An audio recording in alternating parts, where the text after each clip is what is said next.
Hello and welcome to ZeroPoint Energy, where there's 0 point in what we talk about and just as much energy. I'm Sean. And this is Jorge. And today we're talking about one of our favorite recent mecha anime, Mobile Suit Chevalier. I like your spirit, but no. Otherwise known as Knights and Magic. Or Naitsu and Majiku. Sure, what he said. It's bastardized English. Come on. Yeah. I don't know. I like this show. I think it came out in 2019? 2017. 2017, sorry. Wow, it's been that many years since we watched this when this was new. Yeah. Can't believe it's been 6 years and I've been bitching about when we get in season 2. We're not, unfortunately. I wish we were. It's actually a really good series. Timing is all out to hell, but good.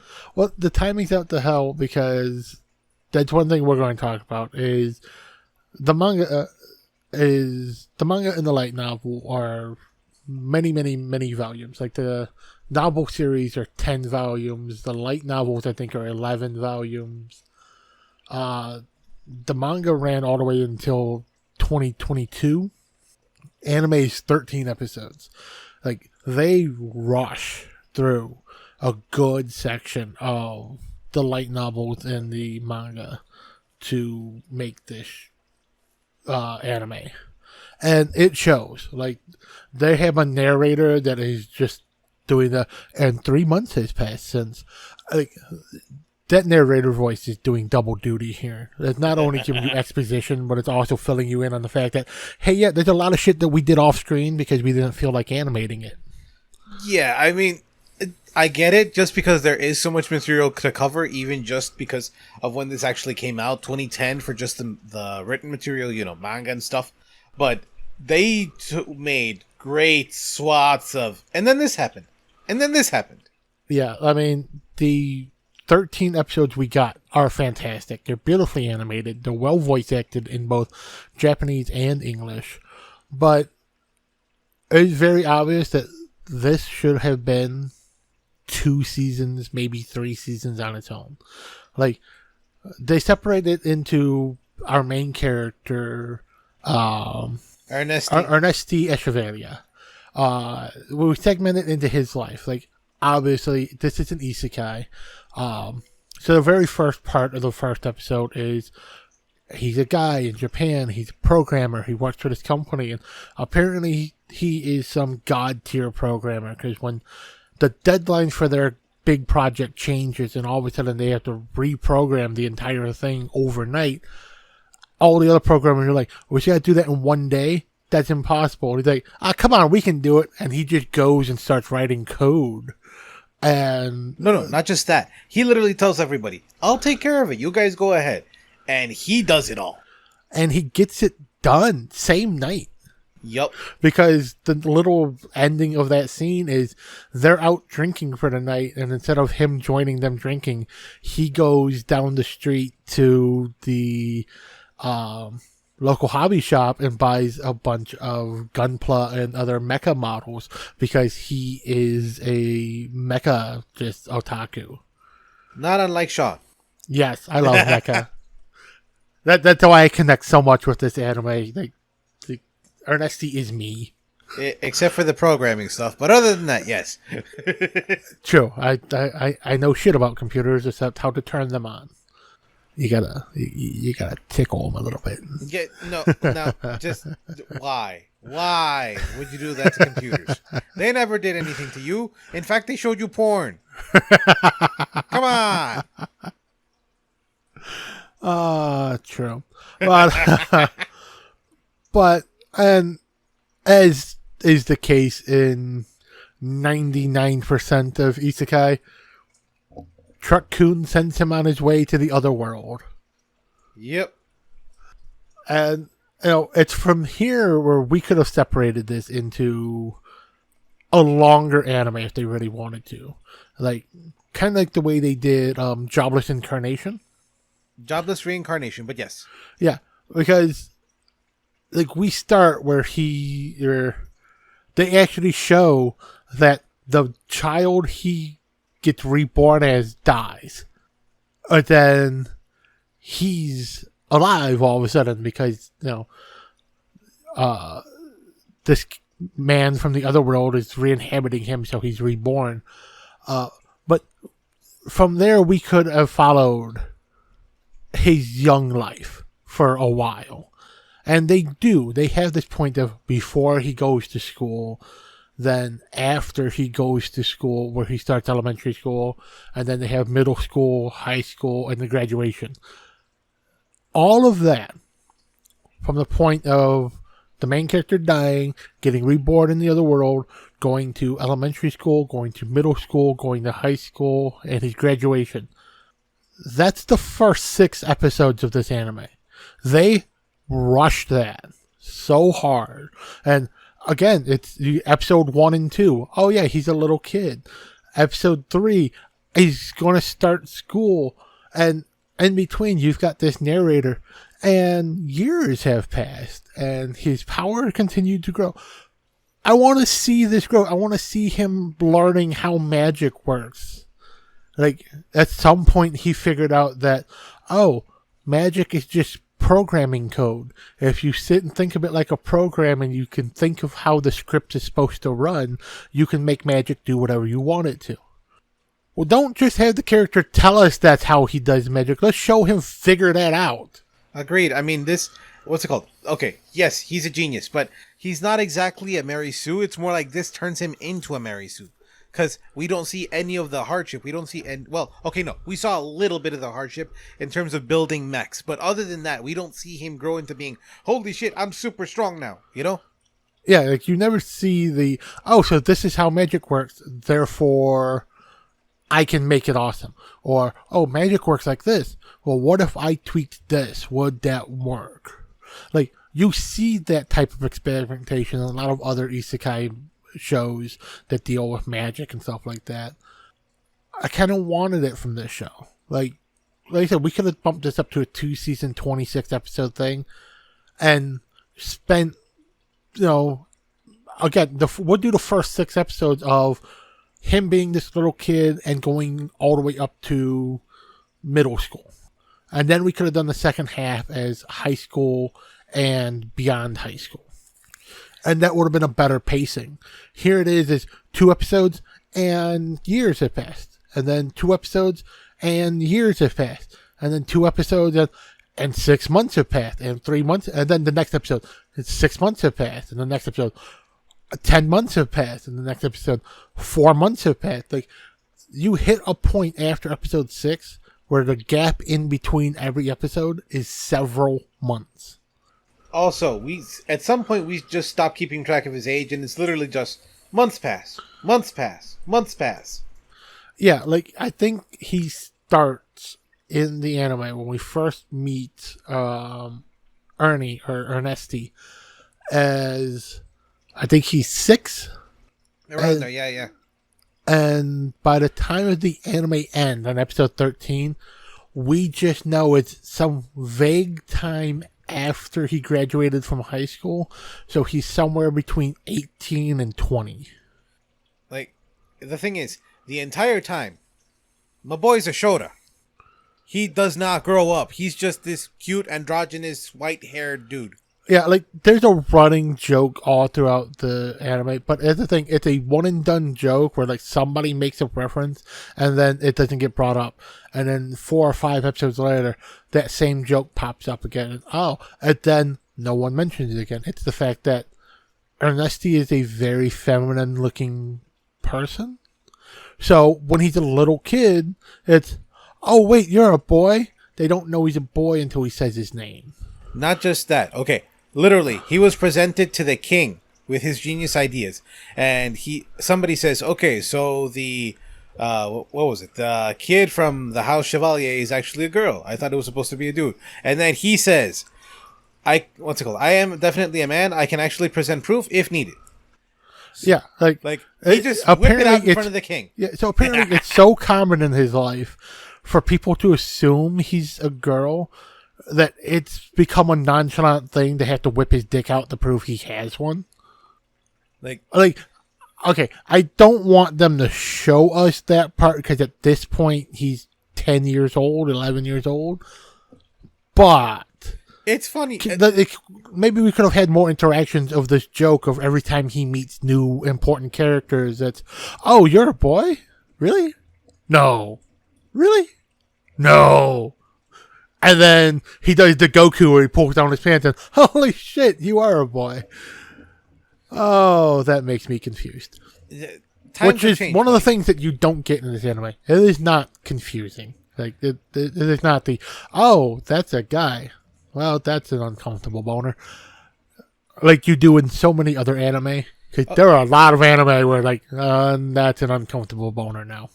No, remember, have you seen, I forgot the name, Kamikatsu is the shorthand name. Probably, I forget. Hold on, let me get the English name.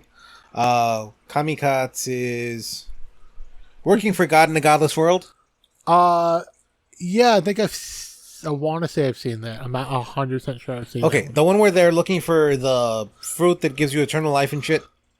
Okay, I've heard of that one. I've not actually watched it. Okay, Yeah. There's a joke in there where there's this girl. Well, she's a guy. Yeah. At first, she presents herself as a guy and stuff, and everybody thinks she's a guy. She doesn't correct anybody until they get really, really dirty. So then her protector comes with her to the ocean and is like, okay, let's strip down. Let's just take a quick bath, and then we'll get back in and try to complete the mission. They strip down, and then he's like, hey, buddy, you got kind of a girlish figure. You okay? Like, you malnourished or something? And then she's like, what are you talking about? I'm a girl. And he's like, what? Yeah. And then she literally just shows everything. Not to the camera, okay? But still. And then she's like, yeah, I'm a girl. See? And he's like, what the hell? Turn around. I'm not supposed to be looking. And then she's like, what? Doesn't matter. We'll just go back home and then we'll get married. It'll be fine. Yeah. There's another anime that's like that where one of the main characters is 5 or 6 episodes you're following these characters, and it's it's the secondary character. It's not the main, but it's a main character. Yeah, and it's like, okay, yeah, that's a guy. That's the main character's best friend. It's a guy. He met him as a boy. It's a dude. It's a dude. It's a dude. And then 7 episodes in, those are tits. Literally, they happen to see each other naked, and that's literally the reaction of the main character. Like, you have breasts. That's not a penis. Like, yeah, I'm a girl. You didn't know that? No. Like the way this character is presented the entire time until that point is male, and everyone around her assumes male. And then, oh, that's a girl. Okay. And then from that point on, they still never treat her like a girl. It just becomes the dude that's his best friend again.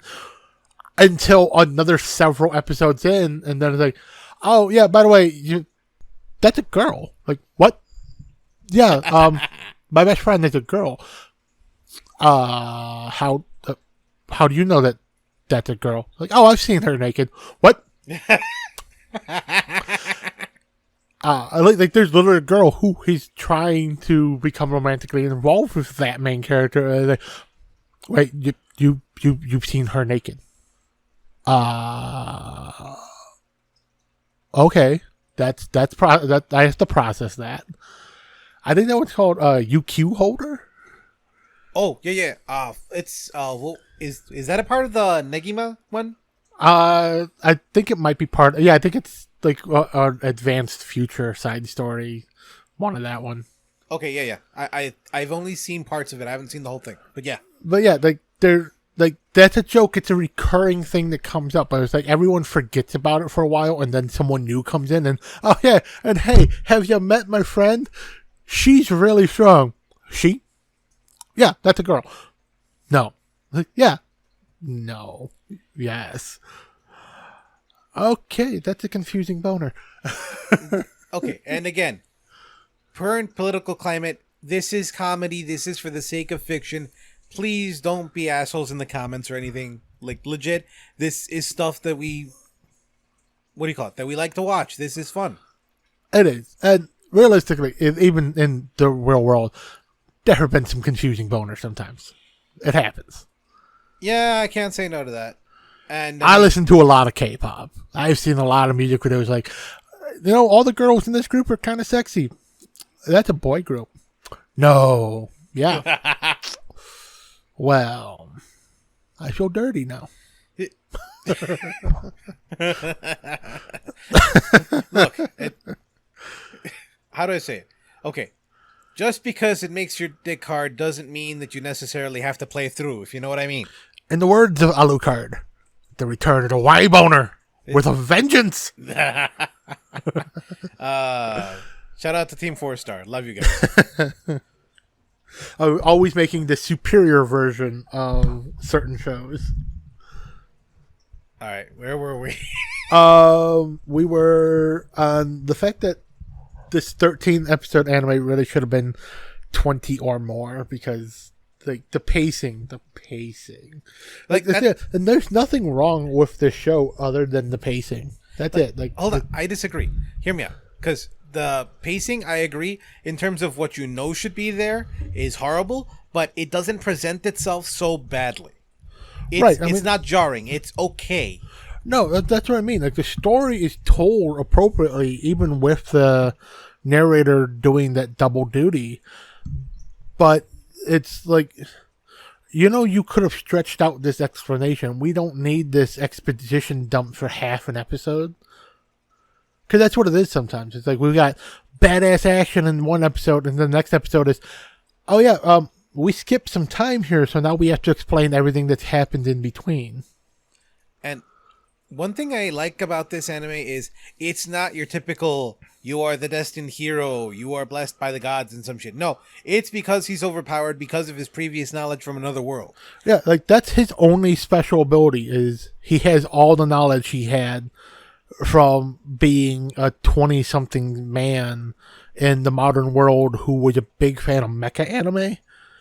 And that's the only logic he applies to things is he knows what mecha have the potential to be.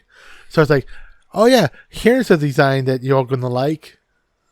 One thing though, making a basically jet engine for his mech, the demon thing, like that seemed a little too far out there. Cause like it wasn't insane because they do explain kind of how it works. He had to write the script for the magic to, okay, we need this spell to work to suck air in, and then we need to use this spell to combust the air, and we need this spell to force that combustion out the opposite end.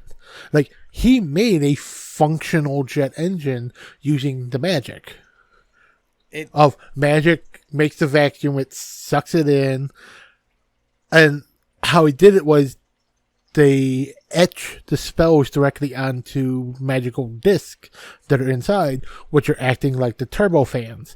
So as the discs are spinning, they're creating the spell, and on one side of the plate it spins, and it's the air magic to suck air in. On the back side, it's the fire magic to combust the air that's coming in. And then beyond that, at the nozzle is the air, is this magic to compress that explosion and direct it through the nozzle. So they do kind of explain how that works. Like the fact that they literally go from within one episode of he tested this, it blew up, and he almost died, to perfect functionality next episode.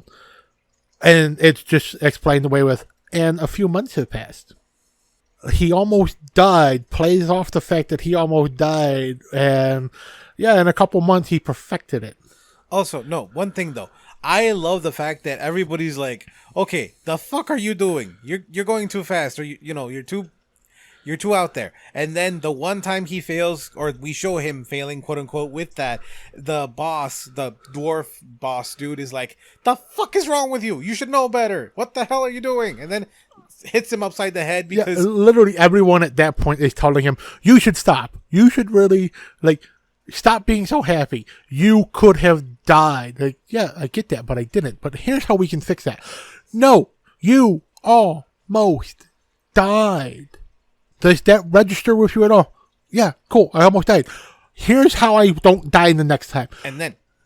And that's why he gets smacked. Because he's just absent. He's just knocking their concerns aside with, here's how I can make this better. You're not immortal. Yes, you're doing a bunch of awesome shit, but at the same time, we don't want you to die. Like, this is like if Einstein were high on cocaine or some shit. I mean...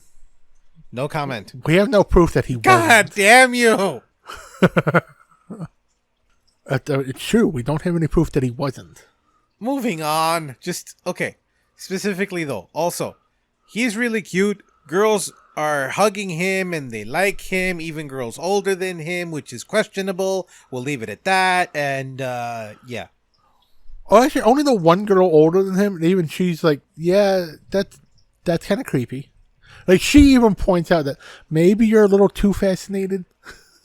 Like when they, the obligatory beach episode where the one main character who's the default big-titted hot chick, like, they had an accident when they're designing what should be the main love interest mobile suit, but Ernesti just couldn't care less that people want to fuck him at all.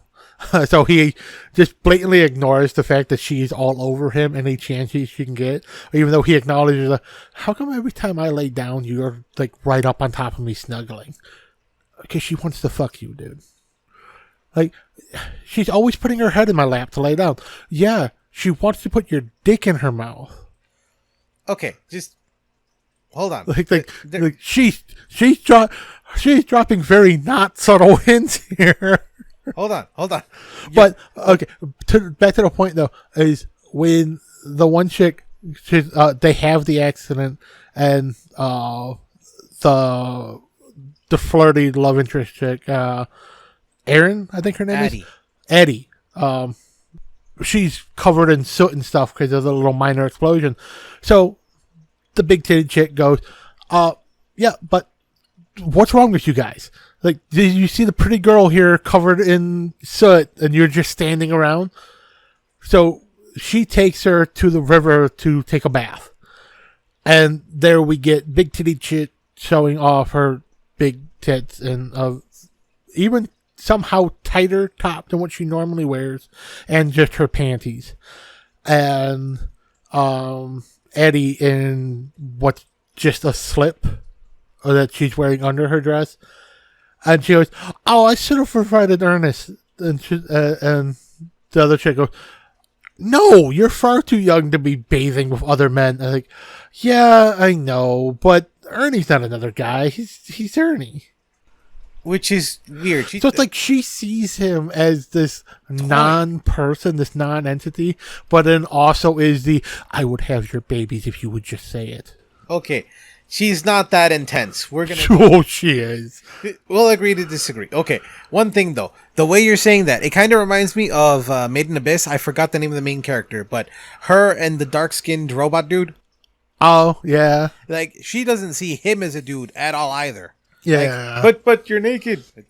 So, like, doesn't matter. And she knows he has a dick, but she doesn't care. Yeah.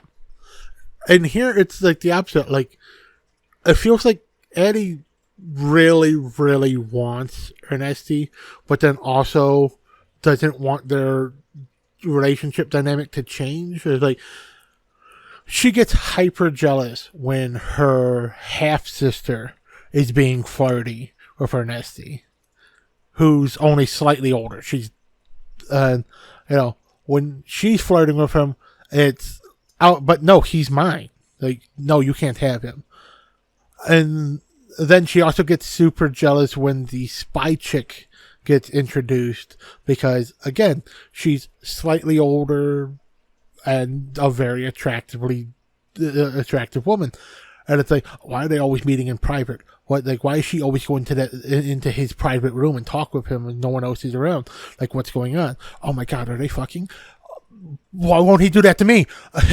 Okay, she doesn't say that in the anime, but yes, it's implied. I'll give you that. Like, I have feelings for him, but I don't have feelings for him, but I do. Yeah, it's like, I have feelings for him, but I can't let our relationship ever change. But I need our relationship to change. But it can't change because I like the way things are right now. Like, if this was a more explicit show, like, Eddie is that type of character. She is torn between. She would absolutely love to be his girlfriend, wife, whatever. But she also seems like she would absolutely also accept he works a lot, and I could help him not have blue balls ever. Okay. My God, you go into the weirdest places when the anime is supposed to be wholesome. I do. Bruh. Like, okay. The only thing I'm thinking throughout this is, like, she's literally singing to herself. Do I want to hug the Ernie? Yes, I really do. Like, Yeah, see, in my head, it's, do I want to blend Ernie? Yes, I really do. I would swallow it. God and damn gobble it, you. it. Okay, and wipe at least it on I my stopped. Bruh. face. Jesus. Ay, ay, ay. Thank God YouTube isn't as heavy about the swearing anymore. Ay. No, seriously, they toned it down. Okay, now ramped it up. Would you say toned down the censoring or ramped up the non-censoring? Like, okay, you know what I mean. It's a bit of both. I mean, they've simultaneously gotten more strict on their censoring while also being less intense about it. Like, I feel like the algorithm has finally hit that sweet spot of it flags things, and then as soon as someone actually takes a second to look at it, it's like, yeah, no, there's nothing wrong there. Like, it's not flagging it and taking it down until it's reviewed. It's just, yeah. You know what I mean? It's doing better at self-reviewing. And okay, contextually, it's not that bad. Everything in context, it has to be. Otherwise. Which I guess is a good thing. It shows that the algorithms actually are learning the way they're supposed to. Because they're finally learning contextual significance. Right? A good thing? Yes, but at the same time, now it's making me think, okay, wait, what if YouTube is using AI to moderate things now? And what choices will the AI make? I mean, that's all the algorithm is. It's AI. It's a bot. No, okay, yes, but it's a bot AI. It's not like ChatGPT. But if it gets to be that, you know what I mean? But it's a learning bot. It's a self-learning bot. That's AI. It might be the simplest form of AI. It's still AI. Any self-learning computer is AI. Yeah, but now in modern vernacular, AI is, oh my God, it can understand me and actually talk to me like a person. I'm talking with a Nigerian prince via email. No, it's a bot. I mean, it's an AI. Yeah. Well, like, we've got the AI that just draws pictures. Which one? There are like 5 of them. I forget the name. There's only 2 of them that really work well. Which one? We're talking the Stable Diffusion or? Stable Diffusion. That one works really good. There's one other one. I forgot the other 3, 4. Yeah, but there's like 2 that like really work well. Like, they still can't draw hands worth a damn, but they work. They work really well for what they're supposed to be. Like, you type in the parameters, like, draw me a picture in the style of this artist, but using this as the inspiration, and it gets pretty close to right. Okay. Damn. I mean, it's still obviously wrong. You can tell where it's AI and it's not a person drawing it. But it's not so far off that you're just screaming, no, that's AI. Did you see the new ad on TikTok with Mr. Beast giving away an iPhone? It was obviously fake, but unfortunately some people got. Yeah. Stuff like that happens. There are some people who just, like, they're always going to get got. They're gullible people in the world. That's the thing, though. Like, I could tell because of the audio and because of the video, because there was, like, bad syncing, stuff like that. But there are some people who actually can't tell the difference. And I mean our age or younger who can't tell the difference. And that worries me a lot. Well, some people are just very trusting. And some people are stupid. And some people just haven't had as much interaction with stuff like that to warrant being able to see what's wrong there. Imagine Like, an I entire would say a class. good example of that would be my girlfriend. She does not watch a lot of TV. She does not watch a lot of movies. She doesn't play video games. So she doesn't have a lot of reference for what is CG, what is computer animated, all of that stuff. So you could probably easily fool her by sending her one of those videos and saying, "No, this is real. This is absolutely real. Like, you should watch this."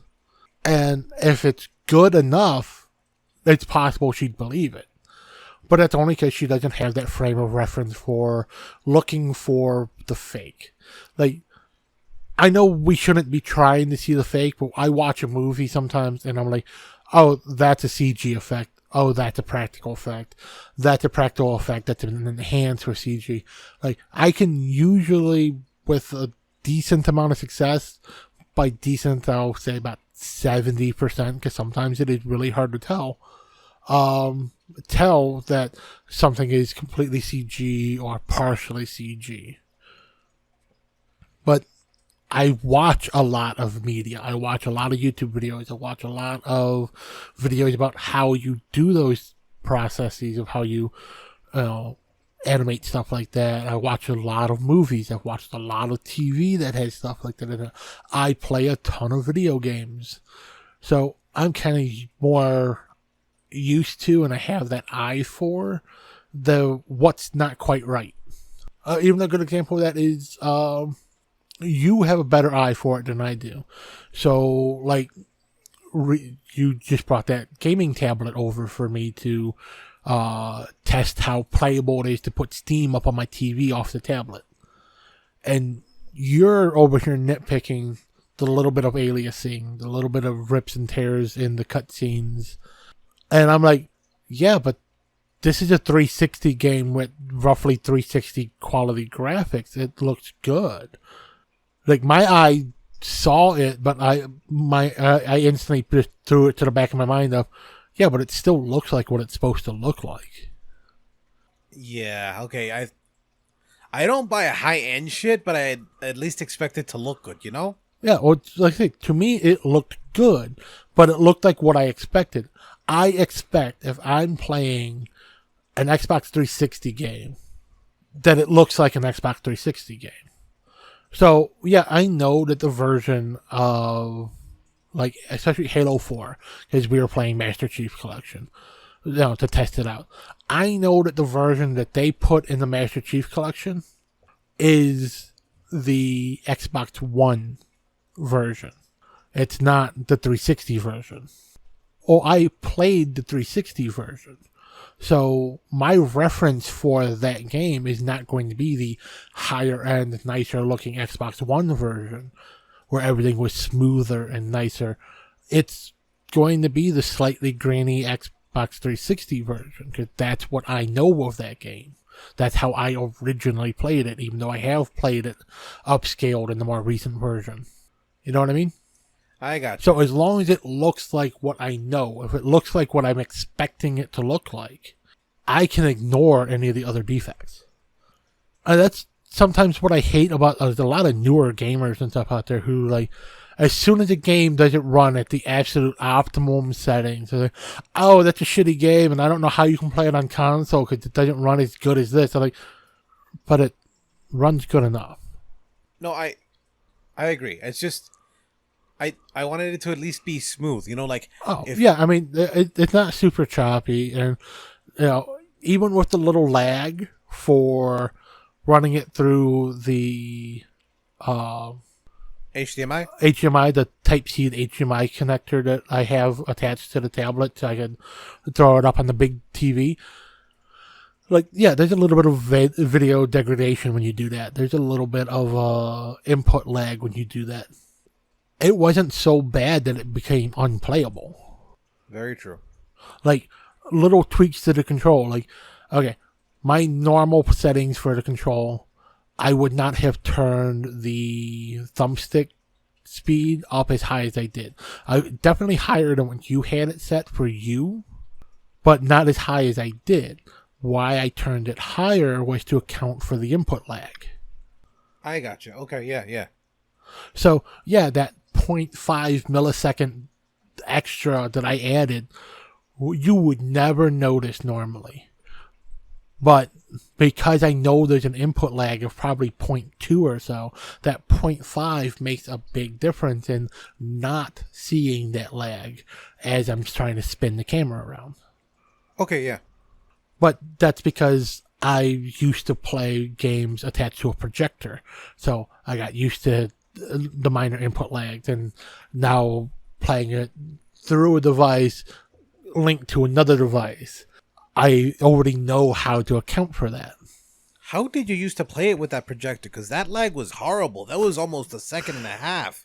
Hey, I played Halo on there. I played Project Silk Speed. I played racing games. I played Cyberpunk. I loved playing Cyberpunk up on the big 100-screen projection. The 100-inch projection. I loved it. Yeah, I love it too. So, sometimes you just, like I said, you just get used to it. Speaking of getting used to it, back to the anime we're talking about. Like I said, the weird jumps in time, you get used to it when the narrator is actually pointing out, and a couple weeks have passed, and a couple months have passed, or, before they knew it, 2 years have passed, and they've graduated from high, and it's time for the graduation. Like, when they said it was time for the graduation, it was literally 4 years had passed, because the last time they mentioned school was they had just stepped up into the high school program. And again, still looks like a Shota, and Addie and her brother, I forgot her brother's name. Fuck. What's his name? Kid. Seriously, his name is Kid? Well, the way they call him Kid, it's our Kid. Okay, so but Kid, yeah, they just call him Kid. Like, they don't seem to change either. Like, no, and I'm being serious here. Like, Nami in One Piece, no bigger boobs, we're not no taller. I mean, they basically all just look the exact same. Yeah, they got slightly taller, but they're always they're like an inch taller than Ernie.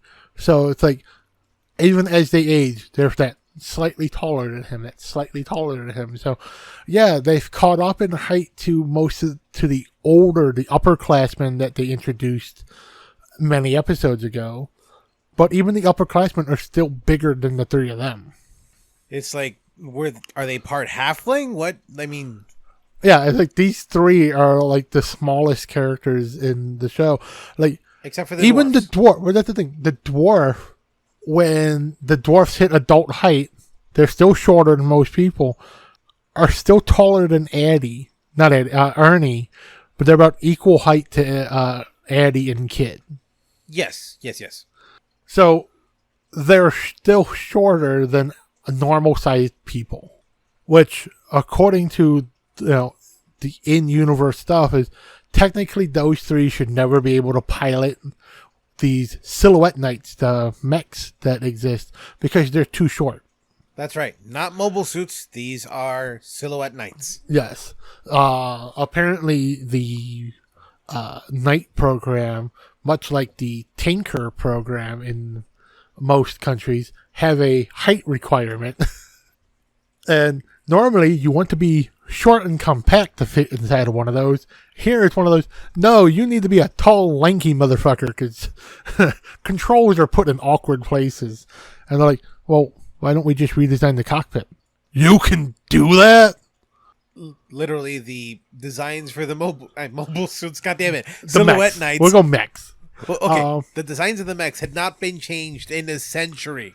Yeah, like the last time there's any type of innovation was a century ago. And even then, those designs are based off of designs that are 300 to 400 years old. It's like, yeah, but why? Why has there been no change? Like, the fact that there's an entire lab dedicated to it, where the guy who's the head of the lab is in his 80s.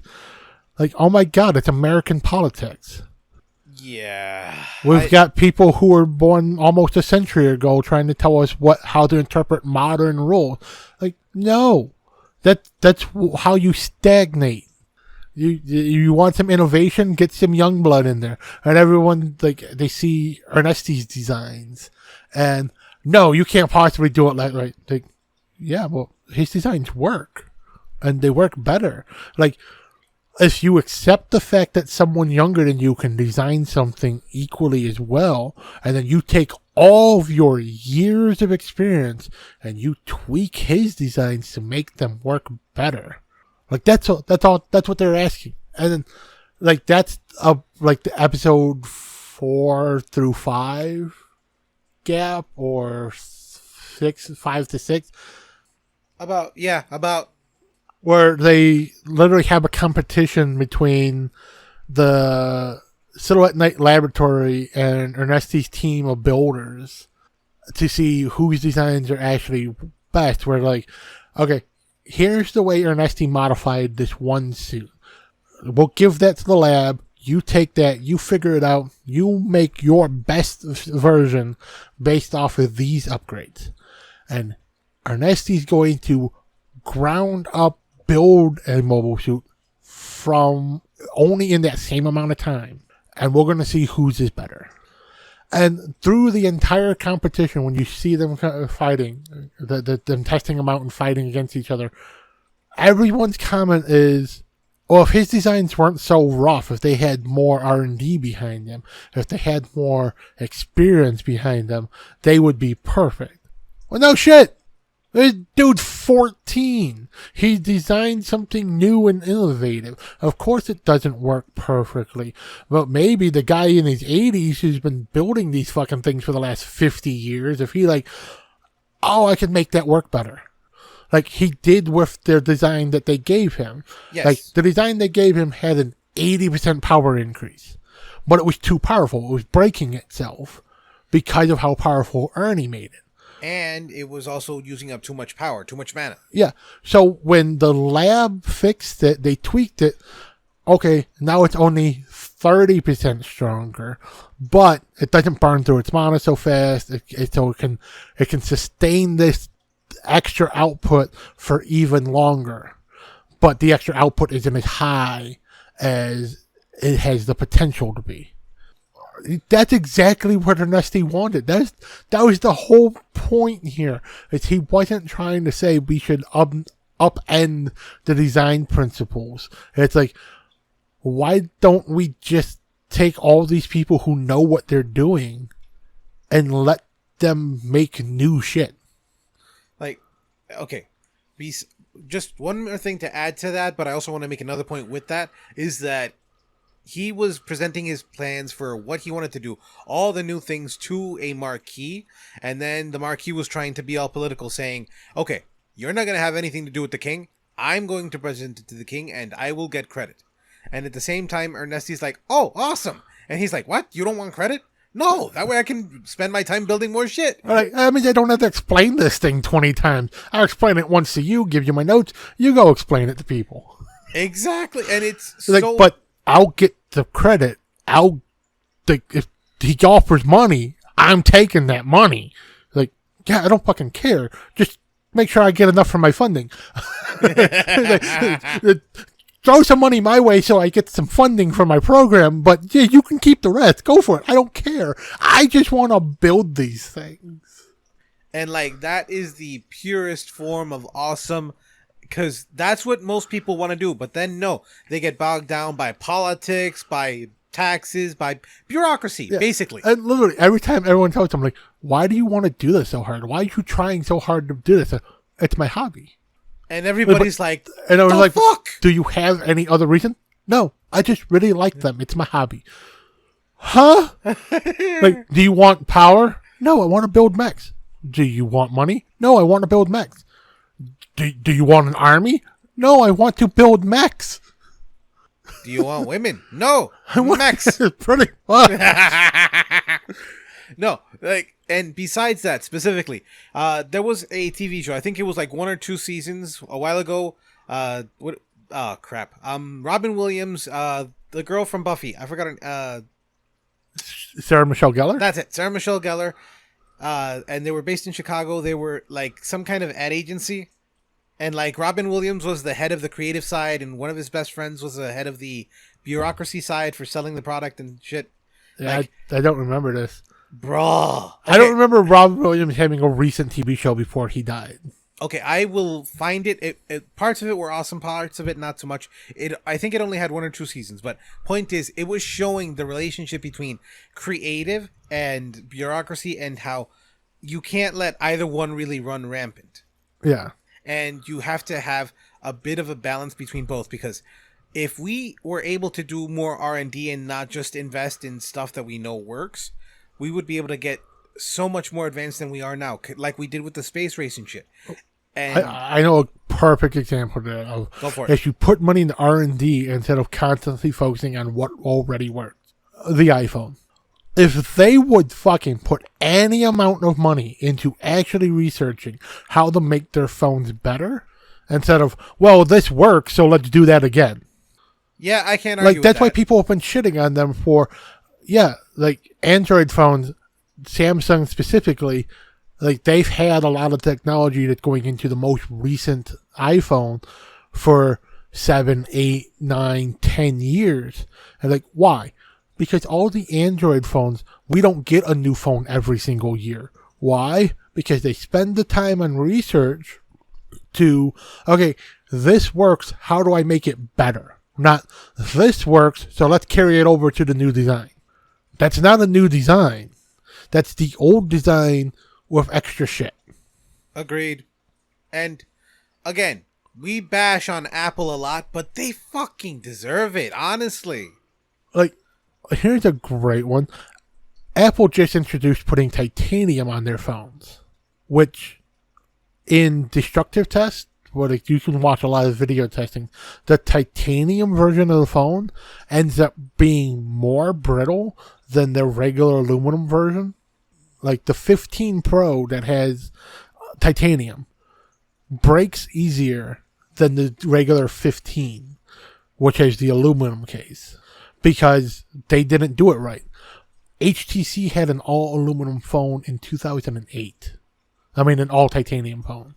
What was its major flaw? It overheated because they made an all titanium phone, and they didn't put enough air slots in it. Okay.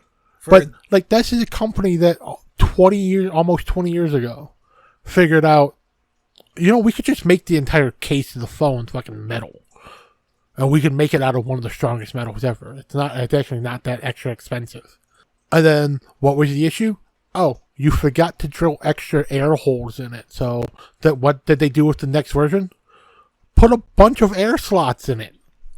Now, to be completely transparent, yes, titanium is a very hard metal, but because of that hardness, it's very brittle. It's a lot better to use it in alloys, not by itself. In its pure form, it will break apart.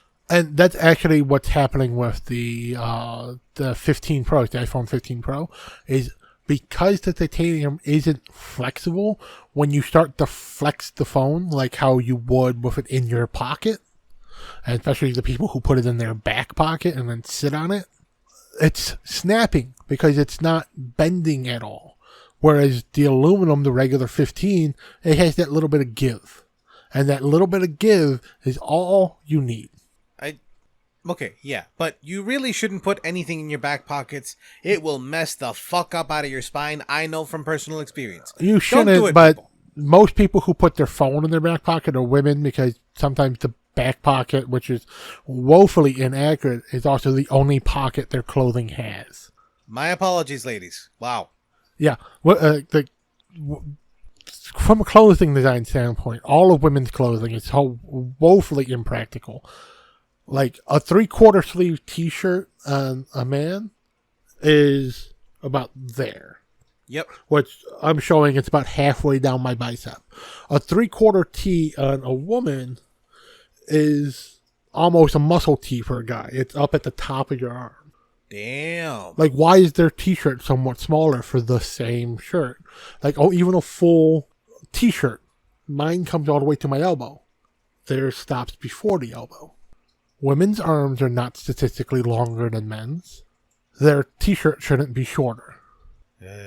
Okay. Like in pockets, half the time on women's clothing, especially pants, the pocket is fake. It looks like there's a pocket there, but it's sewn shut. Or it's half the size. Like, I have an 8-inch screen on my phone. My entire phone fits entirely in my pocket with other shit in my pocket. Okay. My girlfriend has jeans that have pockets.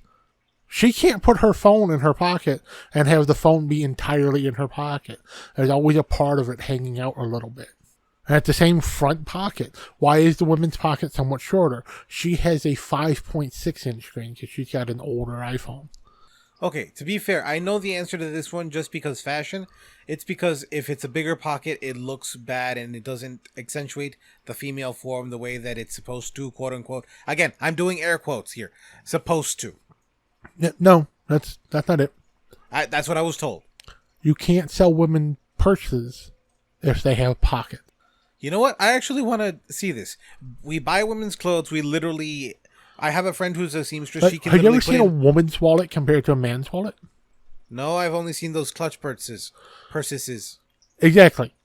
A women's wallet holds half as much as a men's wallet. And usually has the little clasp on it because it's not a wallet, it's a miniature purse. Okay, there's a pay gap joke in there somewhere. I just can't make that joke. Oh yeah, their wallets also cost like $50 when I can go to Walmart and get a men's wallet for $10. Jesus. Actually, no, 20 now. I bought one recently. They're not that cheap no more. Well, you can get really, really cheap ones, but it's like if an ID holder. Like if I just wanted to carry my driver's license with me, like $10 I could get one that I can put my wallet, my driver's license, my state ID, and my Ford card in, and that's it. I'm not carrying my credit card on me. I'm not carrying my key card that I need for places in. Like, I'm not any of my important cards beyond my IDs won't fit in the $10 small ones. But that's an option in men's wallets. That's not an option in women's wallets. Okay. Jesus. But then why do they do that? Because then you have to buy a purse. You have to buy one of those clutches. You have to buy one of those shoulder bags. You have to buy a fanny pack, a backpack. You have to buy one of those to carry the shit you need with you every day. I have pockets. I used to have a fanny pack as a kid, but I'd carry like a juice, what do you call it? One of those little like sweetbread thingies. Yeah, a lot of kids had fanny packs, and I had one too. It had my little wallet in it that I carried because I had a wallet that had little bits of money in it, a little coin baggy thing. Bottle of water. Those. Yeah, I had a little bottle of water and stuff too. Yeah, I had one of those as a kid, and as I became older as a teenager and stuff, and it's like, oh, let me carry a regular wallet. And at first I had one of those big bulky fat wallets because I didn't know better. And then I was like, this is uncomfortable, like having it in your back pocket and stuff. So I transitioned to one of those real narrow business card holder ones. It still could fit most of what I needed in it, but at the time I only had my driver's license, my state ID, and my bank card. Right. I didn't have anything else, so one of those was perfect. But then that started becoming inadequate as I needed more and more stuff. So then when I got my next wallet, and my next one after that, and my next one after that, I intentionally was looking for, what's the thinnest wallet I can get that's still a full-size wallet?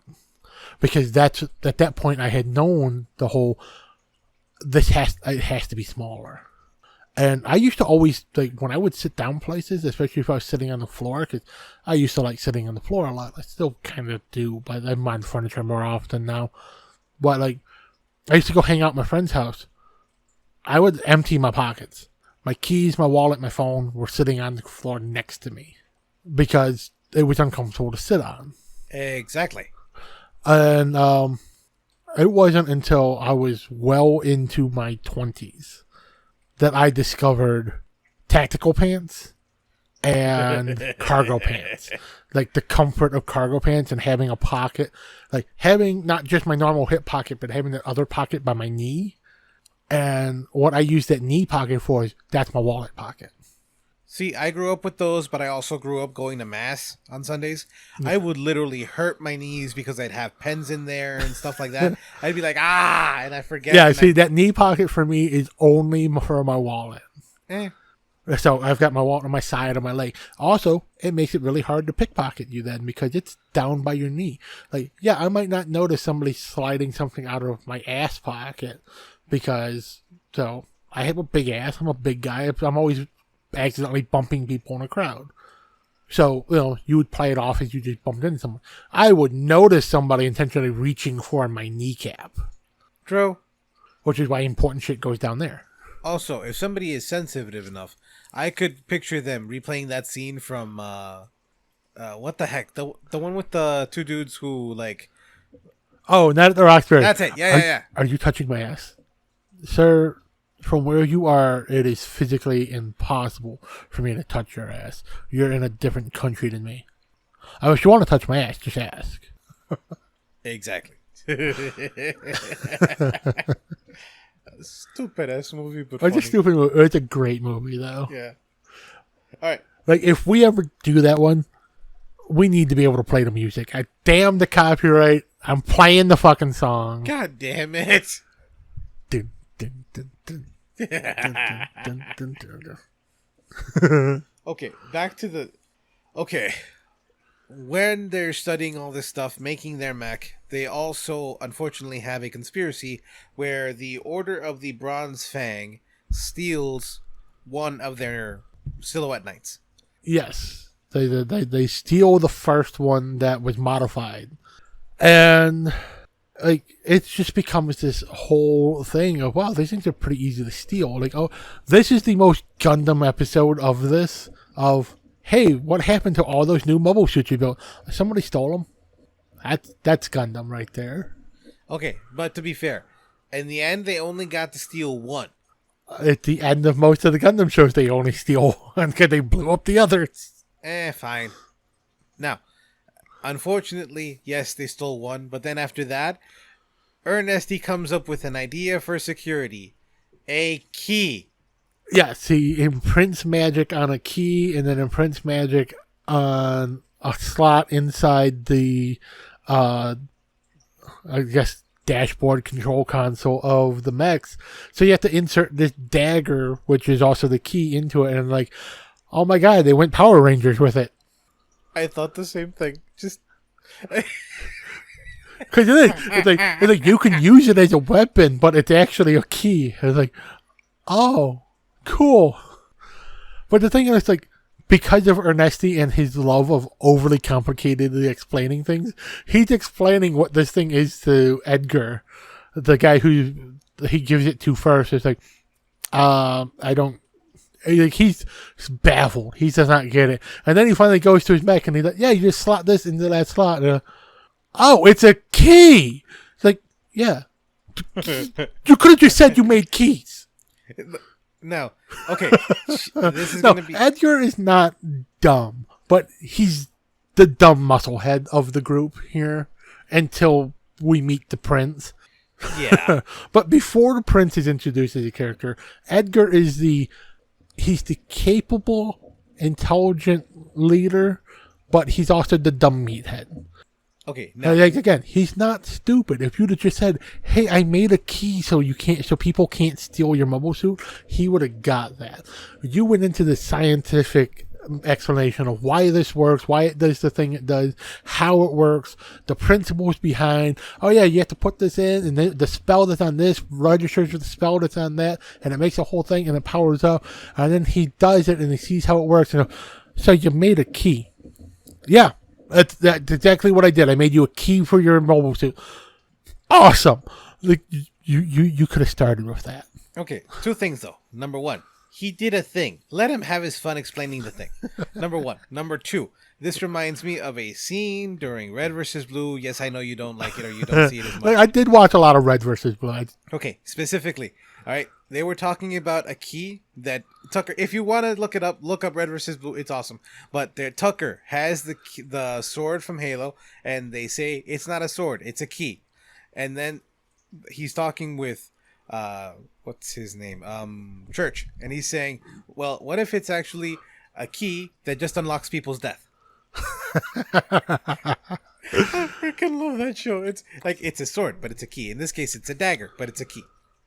I mean, or for the people who are too young or just not into action games like that, it's a keyblade. I never thought of that till now, but yeah, it's a keyblade. Kingdom Hearts. That was my childhood. I love that game. See, I never got into it. Like, I tried. I did. I played one. Never got completely to the end of it, but I did enjoy what I played. I played 2, even though I hadn't finished 1. I wasn't totally lost with the beginning of 2. Again, fun game. Enjoyed what I played. I didn't even get halfway through that one. I just kind of lost interest in it. I never even attempted 3, and I hate mobile games. I hate handheld games. No. Didn't you used to have a Game Boy Advance? My mom did.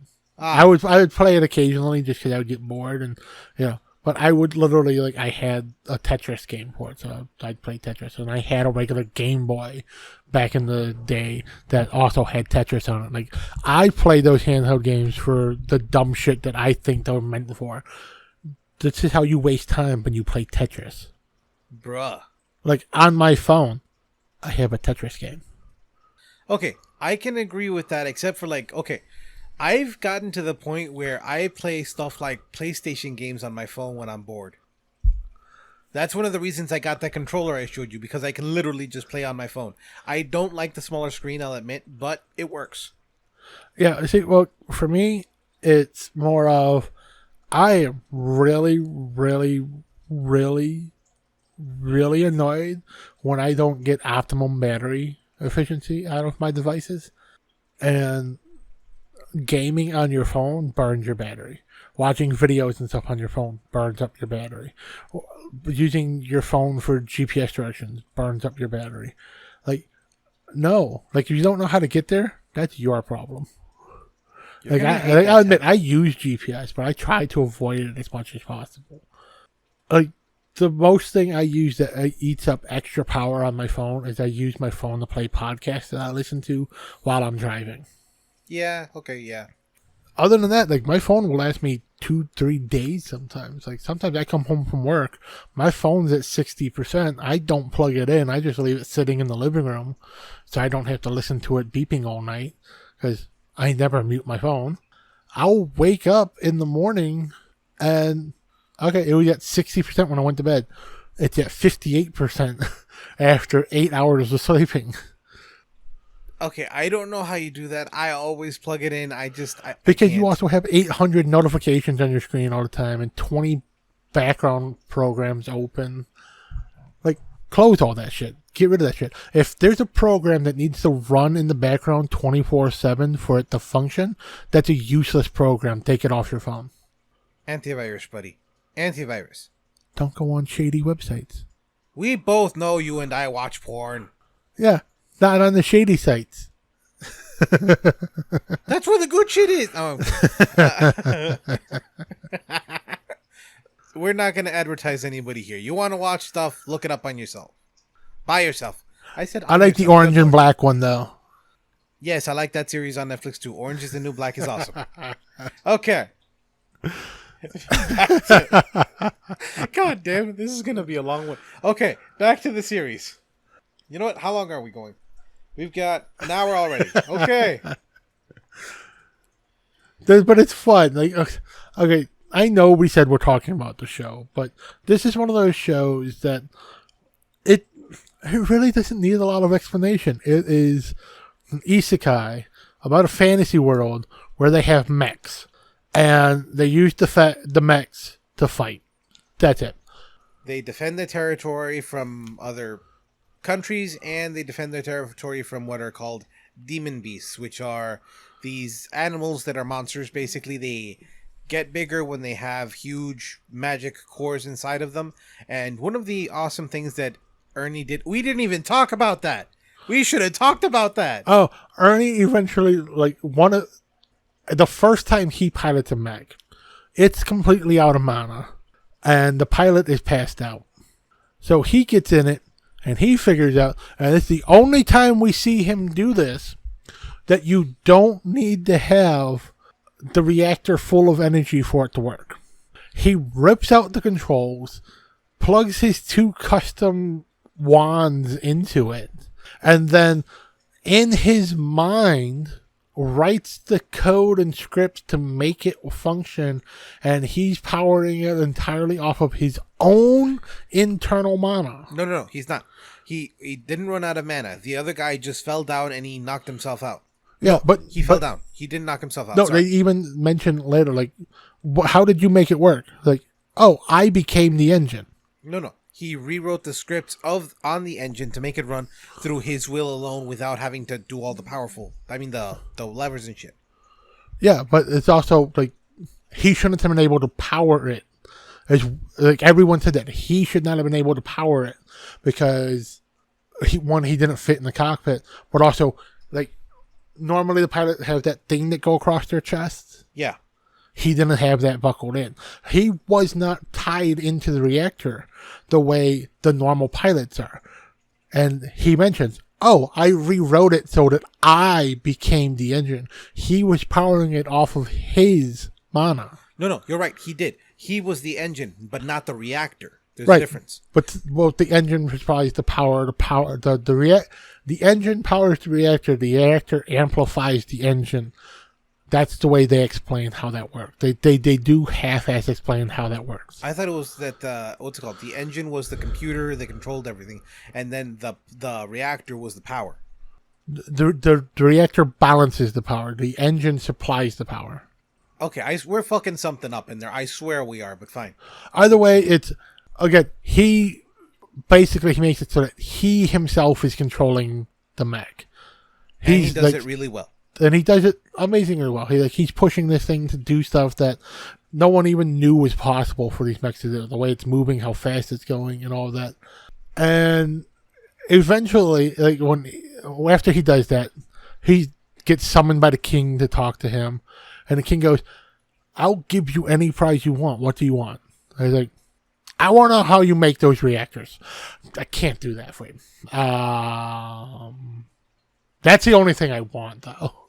So that's how he gets into the... Well, okay. If you can make a mobile suit better than what we already have... Silhouette Knight. Well, they do call mechs. If you can make a mech, because they all do refer to them as mechs. They do. So if you can make a mech better than what we currently have, then the day that you do that, I will allow you the secrets to how to create these generators. He's like, deal.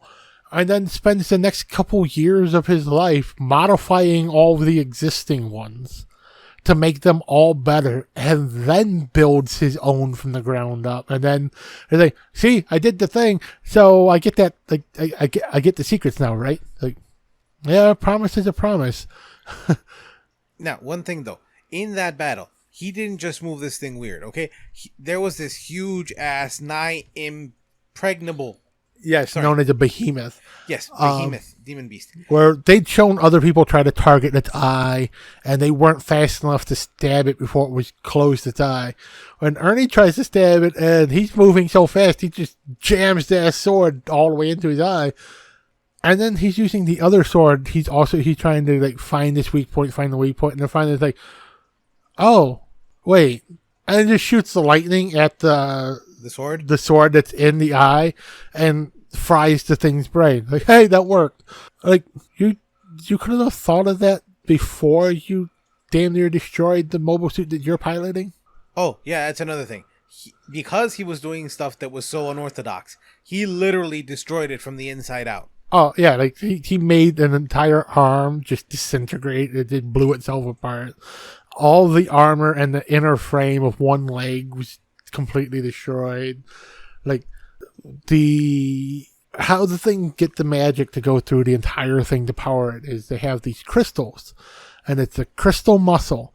They even call it that. And they have it as plates that are overlapping under the armor. So it's just kind of chunks of this muscle fiber just sitting on top of the skeleton. So when Ernie sees that, he's like, and they're like, yeah, we don't know how to make that better. So he goes, well, that crystal's kind of flexible, right? Like, I mean, to a degree, was before we infuse it with magic. Like, what if we make it really skinny and then wrap it up like a wire? And everyone's like, what? That's dumb. And then they do it, and that's when you get that test arm that they made of, oh my god, it's literally 40-50% stronger. And that's with one arm. Imagine if we did the entire body this way. And then they have to reinforce the skeleton because it will literally pull itself apart, and yeah. Yeah. It's like nobody had ever thought to make it move and act and, have an internal structure exactly like a person. And then there's also the whole, yeah, but does it have to look like a human? Like, well, traditionally they've always looked like a human. Yeah, but it's a mech, right? Like, yeah. So, like, if 2 arms are strong, 4 arms are stronger. So he puts extra arms on it. He goes, oh, see, we always have to switch between the giant magic wand that we use to focus magic and the sword we're using. And in that moment that you're switching weapons, you're vulnerable. Well, why don't you just hold a wand in another hand? Well, because we need the other hand to hold the shield. Put another hand on it then. But that's not tradition. Who cares about tradition? It's functional. Exactly. So he literally, that's like the main thing. Like, the big difference for that first suit he customizes for them is he puts 2 arms on the back that are not very strong. Their only purpose is to hold 2 wands so that they can have double the firepower. So it doesn't have to switch weapons. Like, it doesn't have to put the sword away. It can just use the wands while it's holding the sword. And then it still has the hands to hold sword and shield. Or in the case of the one guy, Diedrich, 2 swords. And it's okay. He makes a bunch of new designs. He makes a centaur. That has his friends Addy and Arkid on, kind of like reminiscent of what's it called, Darling in the Franxx, like same kind of positions. Oh, it's absolutely Darling in the Franxx. Like, I want to say that this one came out first, so that Darling in the Franxx kind of ripped them off. I think you're right. Yeah, I think you're right. Because it literally is. You have the female co-pilot who's piloting the legs, and she's in this face-down, ass-up position with her ass facing directly at the pilot who's sitting right behind her, but her ass is at groin level. And the only reason that this is not sexual in this show is not because they're teenagers, because they're teenagers in Darling in the Franxx too. It's that they choose not to make it sexual, and that they're brother and sister. Not just that, the brothers also raised a couple feet above the sister in terms of, like, they're not parallel. But when he's completely sitting at the control console, his crotch is at level with her ass. That is how the cockpit is laid out. I swear you're wrong, but fine, we'll continue. But it's just that when he's fully seated in, like, combat position, with the hatches closed and everything. That's like, right. Theirs is one of the only ones that's designed for the cockpit to be open while they're open. Well, they can just walk around and do stuff with the cockpit open. Now, just so you know, ladies and gentlemen, it's not called doggy style anymore. Now it's called battle position. Let's put a whole new meaning into assume the position. Okay. Where were we? The Navy's gonna get so much worse. Battle positions! Battle positions! God damn! Manual battle stations! Okay. We might have to stop letting women serve on the aircraft carriers again. Oh, God. You brought that joke back. God damn you. Fuck. Oh, jeez. Yeah. Fun times. Oh, Jesus. Okay. Where were we? God damn it. Okay, so the Marquis is helping everybody and they make their own school, or not school. They make their own night order, in order to advance and make more mobile suits. Like, that's the thing. Like, right when Ernie hits middle school level, but he's taking the high school classes. That's when he kills the behemoth. Not the yeah, when he kills the behemoth. Yes. Then they let him start making his own suits. The king decides all of a sudden, hey, you know what? You're doing really good with these designs.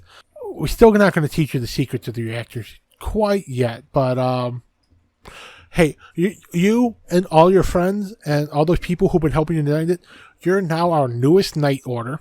And, oh yeah, the entire school is yours. Also, everybody knows Ernie and his eccentric ways and is like, yeah, nobody can go against him. Why? Because he's Ernie. And yeah, that's a running joke too, and it's freaking hilarious. Yeah. No, where the joke becomes a running continual joke where they keep bringing it up is in the later episodes when the war starts and he's like, well, the designs that the enemy are using are based off of that one mobile suit that they stole from us. So technically, since that suit was ours, these suits are ours. And since we destroyed them, we're just reclaiming our property, right? Like, yeah, it's not how that works. Yeah, it's fine. So he just starts taking the enemy mobile suits, and everyone's like, that's not very knightly behavior. It's mine to begin with. Which he's not exactly he's wrong. He's not wrong, but he's not right. Yeah. And then, like, he's negotiating these deals to help the princess and everything. And they're like, okay, so, we're going to help you. We're going to commit our forces, our time, our energy to it. Like, oh, really? Thank you. We appreciate that. But we're going to train some of your soldiers too, and we're going to build them mobile suits to fight in.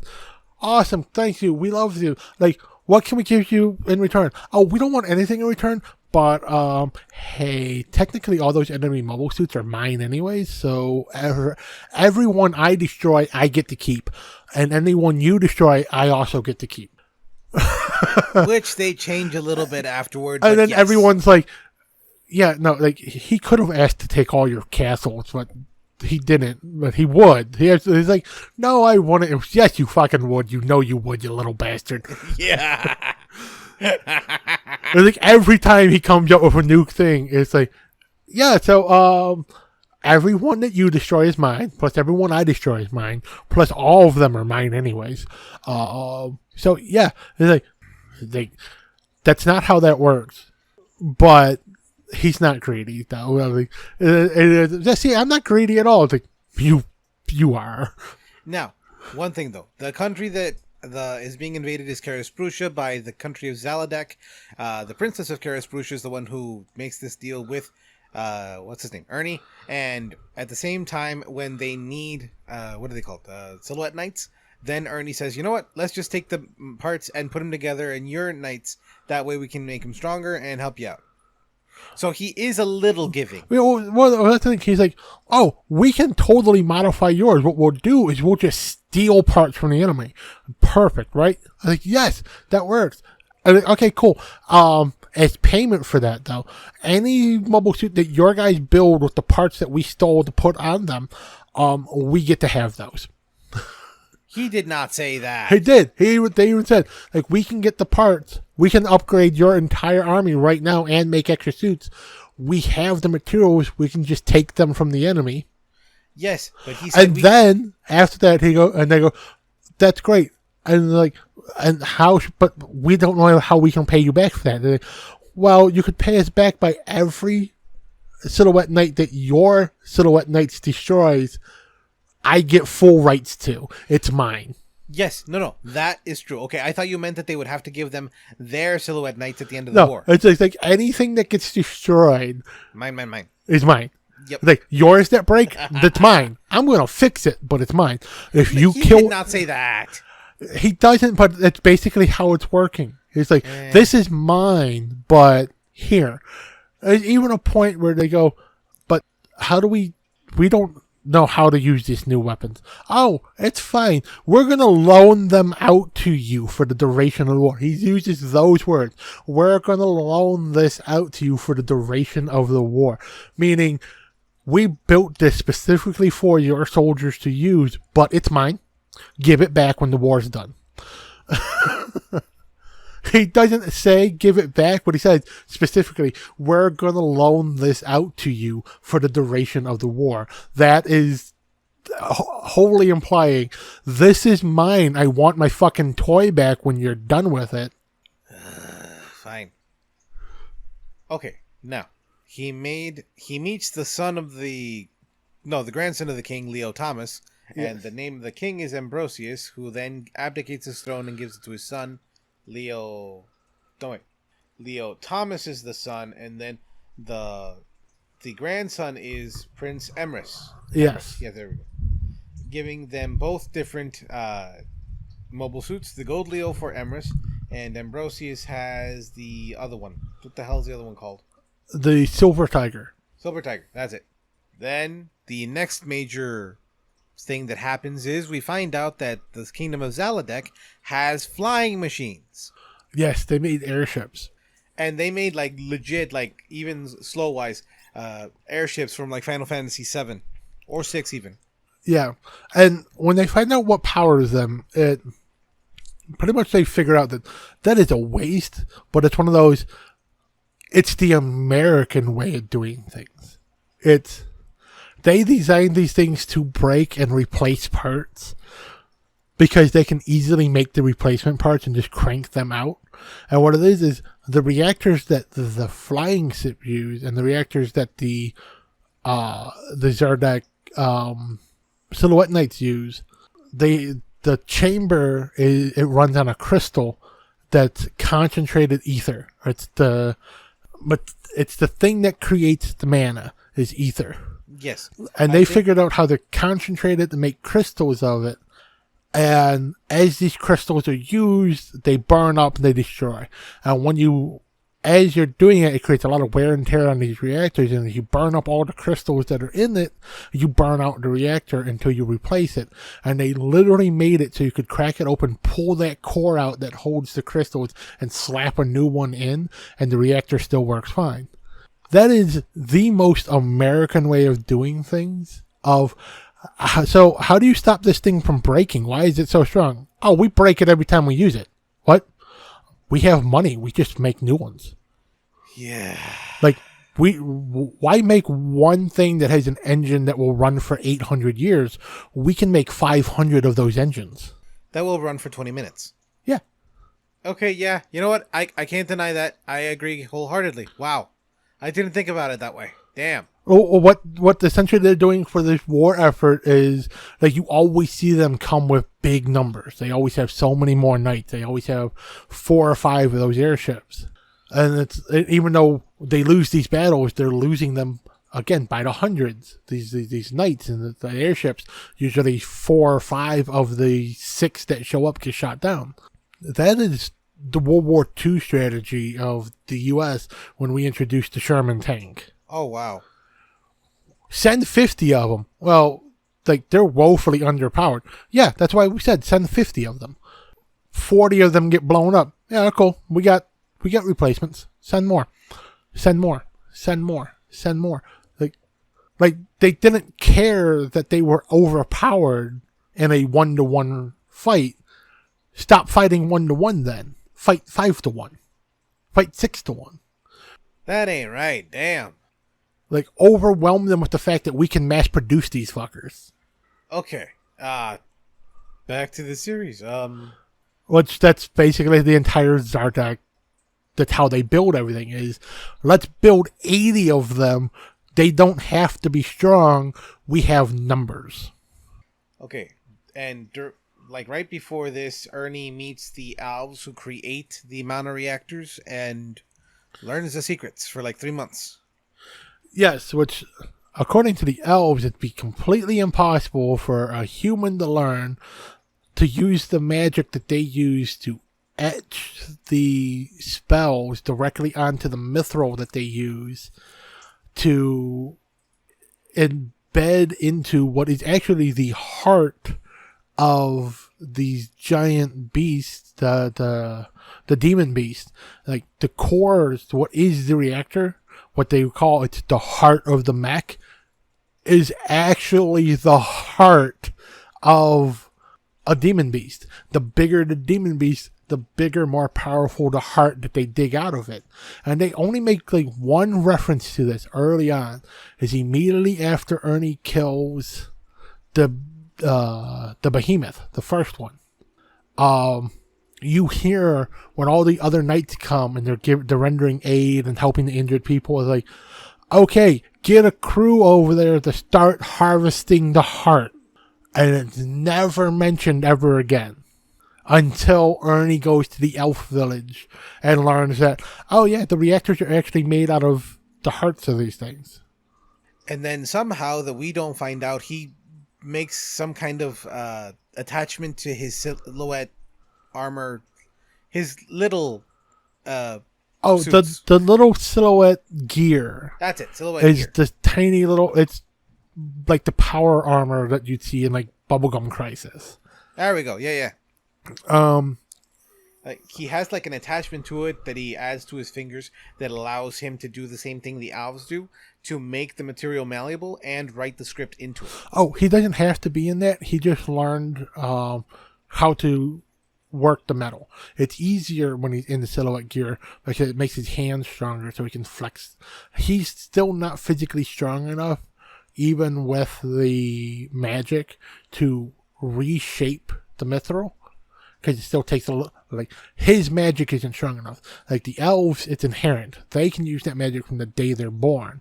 So by the time they're adults, they've been using this magic for so long, they're really strong at it. So that's how they're taking these mithrils that they have to write this super long fucking enchantment on, and then just mold it and fold it back down to like a small size. Well, their magic is strong because they've been using it for so long in their lives that they can just do it. Ernie needs the extra power in his hand. That's why they always show him using silhouette gear. That's some dumb shit I've learned from reading one of the light novels. Ah, okay. Like, he doesn't have to have it. It just helps him. Because they do show him just bare-handing it, too. But it's like he's putting one or two little lines of script on something he's working on. Right. But yeah, to be able to reshape the mithril that's embedded into these things, he has to use the silhouette knight to help him squeeze it down to the right size. Now, once they're in the war, the Order of the Bronze Fang tries to steal the Mechs again, but they find out they need the keys and they can't. Yeah. So they actually made that plot point come back around. You thought you'd be able to steal them again? And then they finally kill the lady who stole the Mechs the first time, bringing an end to that plot hole, as it were, or plot thread. Plot thread. Like, that's the thing. Like, they, especially the last, I'd say 4 episodes. So from episodes 9, 10, 11, 12, 13, they are rapid firing the fucking story here. This is multiple weeks pass per episode. Months pass. In some cases, months pass. Like, the way it's presented in the anime, this entire war takes place over the course of like a week. Realistically, it's like 6 or 7 months pass. At least. Minimum, because he builds multiple mobile suits from the ground up in this time, and his own version of the airship. Like, it's not like he took one of the wrecked ones and fixed it. He builds his own version from the ground up. And he uses the jets. He doesn't use the airflow thing that was being used by the Zaldax. Yeah, that's the thing. Like, the Zardak ones use, again, the disposable reactors that are easy to just replace and refuel. And that's what gives the power. And then what they use instead of using the jets that cause an explosion to propel them is they just use air magic that does gust of wind, which is basically like, Ernie does use that. He has his wands on special sheaths on his hip so that he can use them as jetpacks to fly around, which again, we would love to have seen young Ernie experiment and create the special spell that lets him do that and really show that he taught Addie and Kid how to do that. What we just go with, we have the scene where They show him zipping around. He saves Addie from falling off a roof. And then, oh, I could teach you magic. Cut to 3 years in the future, and they can also zip around in the air like he can. Also, even from Love at First Sight, Addie automatically was like, oh my god, he's so cute. I want to squeeze him and hold him and kiss him and love him. There's that moment because the way he saves her is he does the little wall stomp thing where it's like, he hits her body and pushes her back, but when the way they land, he's got that one arm pinned over her arm up against the wall. You know, the little schoolgirl. Yeah. I know there's a word for that, but I just don't know the word for it. I don't remember. I have no idea. Anyone who's watched a lot of anime, you know that whole they slam their hand real forcefully right next to their head up against the wall and they kind of pin them to it and they're face to face. It's at that moment where Addie is contemplating the part that she might be a lesbian because she thinks a really cute girl just saved her. And she's just like, I want to kiss her. And then, nope. And then that's a boy.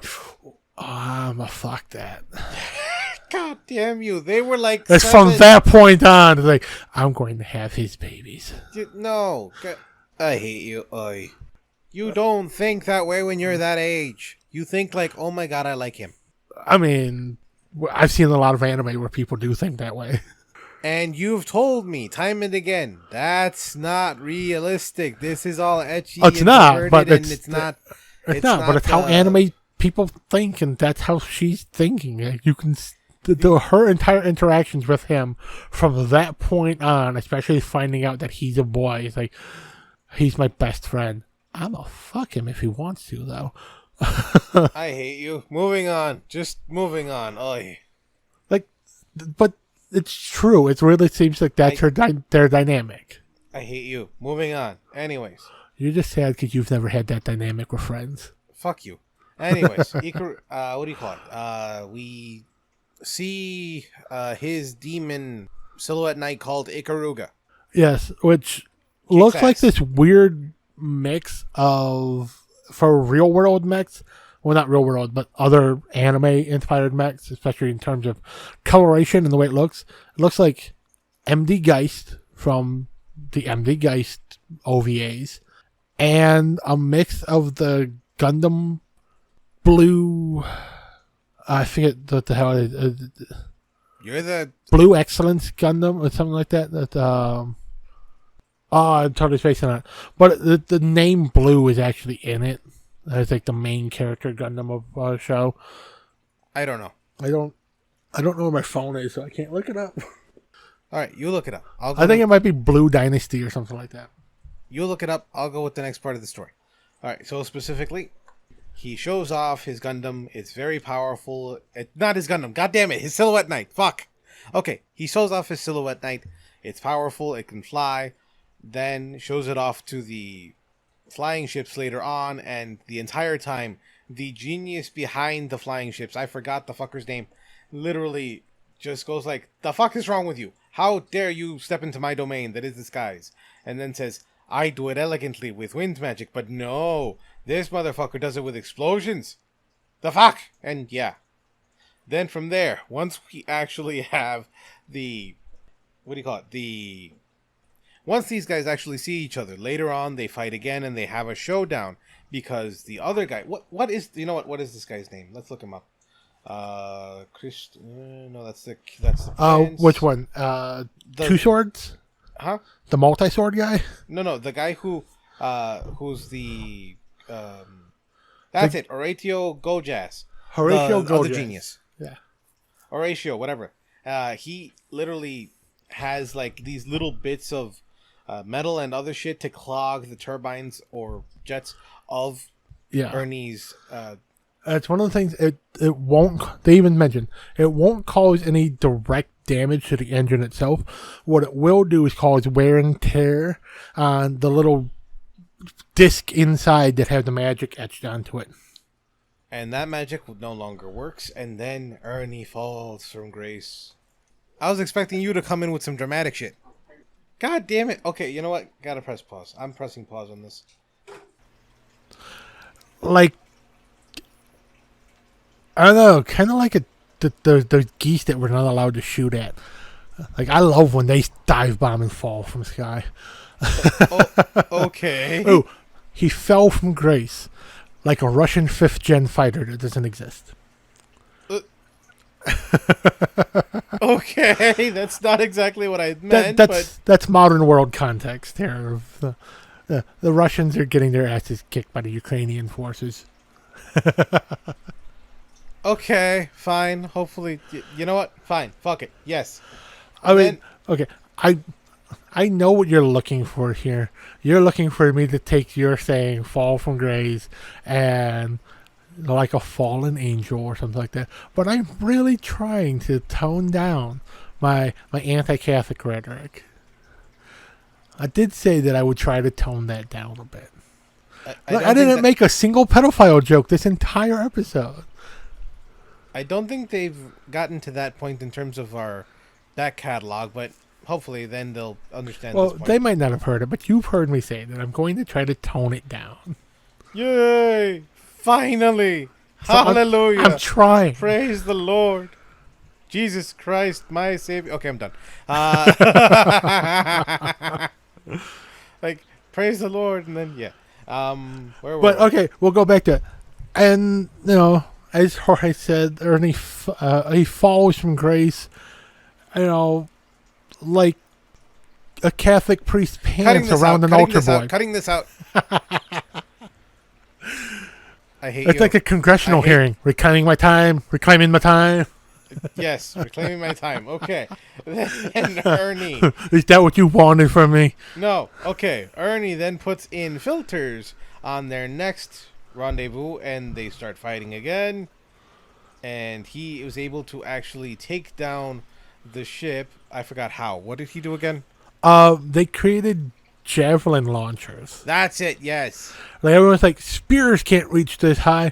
They can if you fucking put an explosive behind them and shoot them several 100 feet in the air first. 3-shot AA weapons, basically. Yep. AA stands for anti-air, for those who don't know.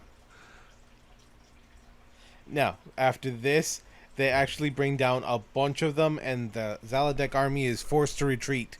Finally. Yes. And then, in the next... would you call this a sortie, or no?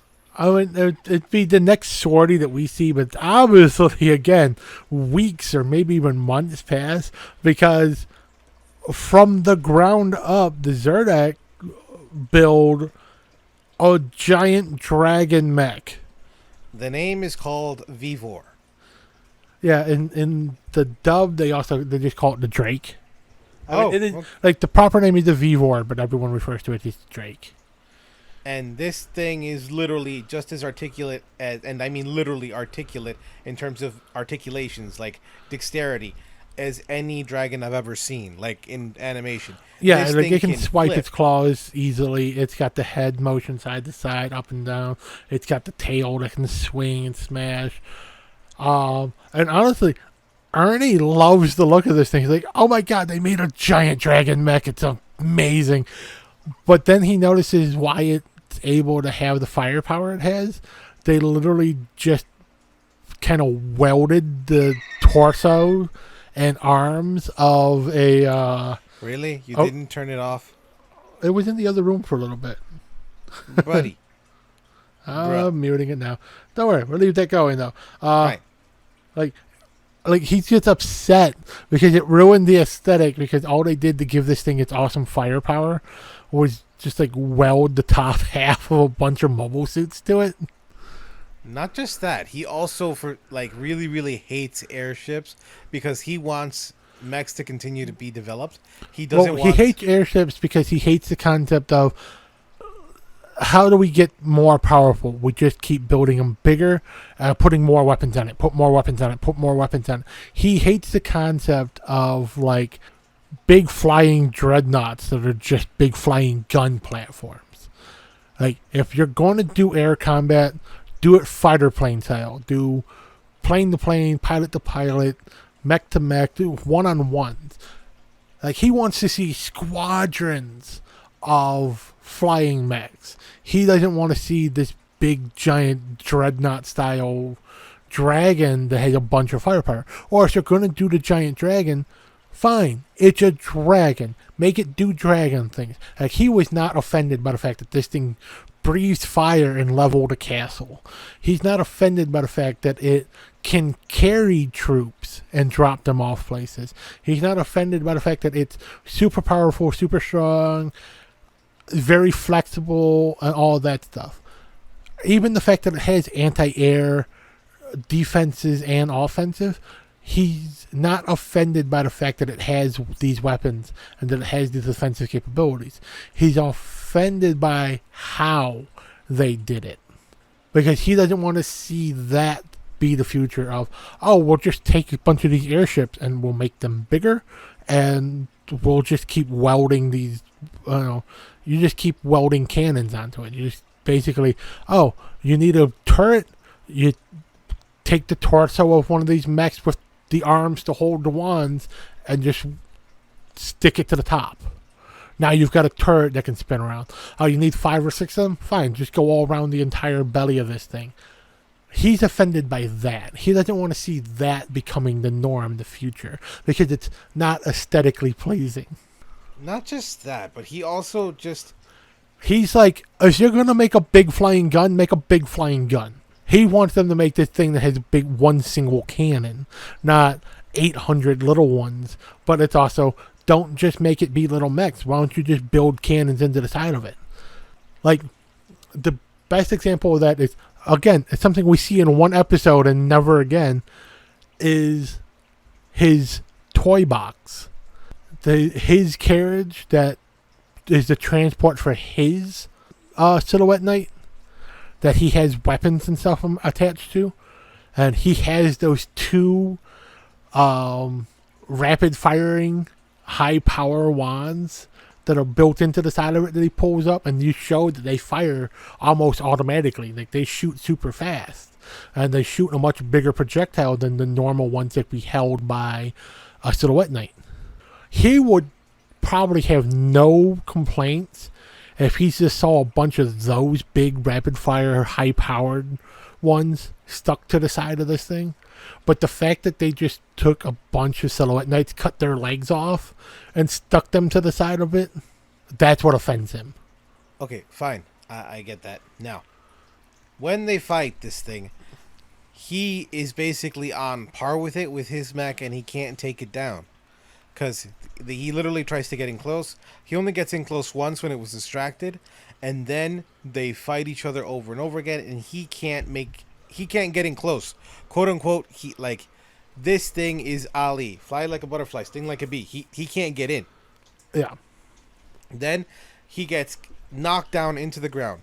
They try to attack him with the breath weapon like 2 or 3 times, and Ernesty literally shoots his own weapon, and they basically cancel each other out until he finds out our mana reserves are low. If we shoot again, we will go down.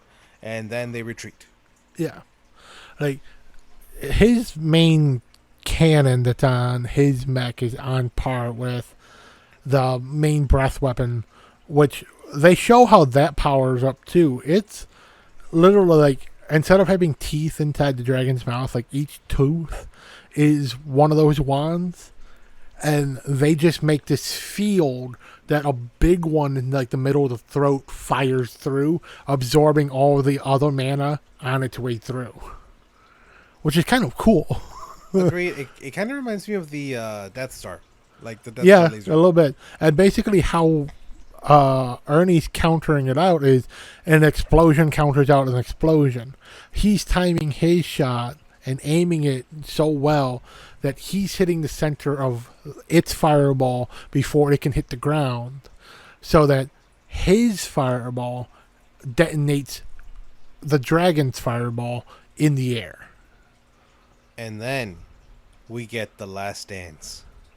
Last dance for romance. I love the movie. I hate you, but I love the movie. He always hates me when I'm right.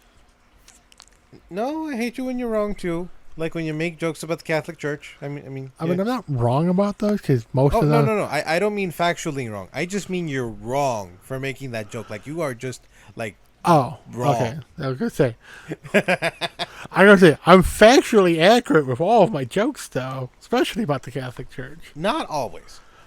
At least 90% of the time. No comment. Okay. More than 70% of the time. I would not accept less than 70. You know, Ansi says the same thing about passing grades.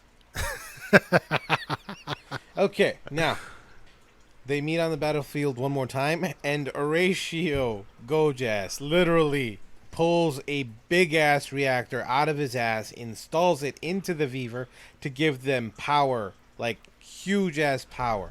And then at the same time, Ernie, like he had his own airship made that's powered by his friend's suits, and it holds him in the sky. And what else?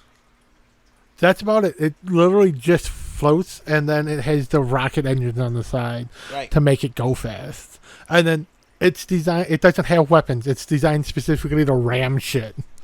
Which I love the dwarf. We built this thing to ram things, so let's ram something. Yes, you're right. I love the boss. He's an awesome character, and he sounds like he's voiced by the same guy who does Yu-Gi-Oh. Could be. Could be, but Did you know that he got blacklisted for doing a hentai? I mean, it's not unheard of. A lot of the mainstream actors, especially the ones who do more kid-friendly media, if they do more of the adult-oriented media, they do often not always get blacklisted, but it's like it becomes harder for them to get mainstream work. I mean, I get it, but at the same time, who's gonna find out? Like, and I mean, like, People who look at their IMDb page. why would? Okay, you know what? Fine. Well, just like for me, like I don't watch a lot of hentai. I try to avoid it as much as I can in my life, actually, because it's weird to me. No, I get that. But I've had those moments where I've gone from, or like Funimation. Funimation is one of the biggest dub companies around, so they have a ton of titles just that they've translated. To hear some of the voices from very family-friendly anime that I grew up watching as a kid, like Dragon Ball, Dragon Ball Z, to hear those same voice actors, to hear Sonny Strait, the voice of Krillin, and Sean Schimmel, the voice of Goku, and Lauren Bailey, the voice of Bulma and Chi-Chi, to hear them in a show like Rumbling Hearts, that is a show that's a romance, there's sex scenes, to hear those voices having sex Now, is weird. for those who want the Japanese title, it's Kimi. No, wait, that's the wrong title. Fuck, I forgot the title. Kiminoso. Huh? Kiminoso. Rumbling Hearts Kiminoso. So Rumbling Heart translates to Kiminoso, I believe, or Kiminogo, something like that. Hold on, you're Kimi ga Nozomu An. I was right. Okay, I thought that was the name of Kiminoso. another anime. Yeah. Kimi ga Nozomu An. I was right. I should have gone with my gut. Okay. Yeah, but they shorten it to Kiminozo. So, like, the DVDs of it in the U.S. are called Rumbling Hearts Kiminozo. But yeah, like, again, you hear these characters. These are voices you associate with certain characters because I'd been hearing them be those characters for so much of my life. To suddenly hear them in a sexual context.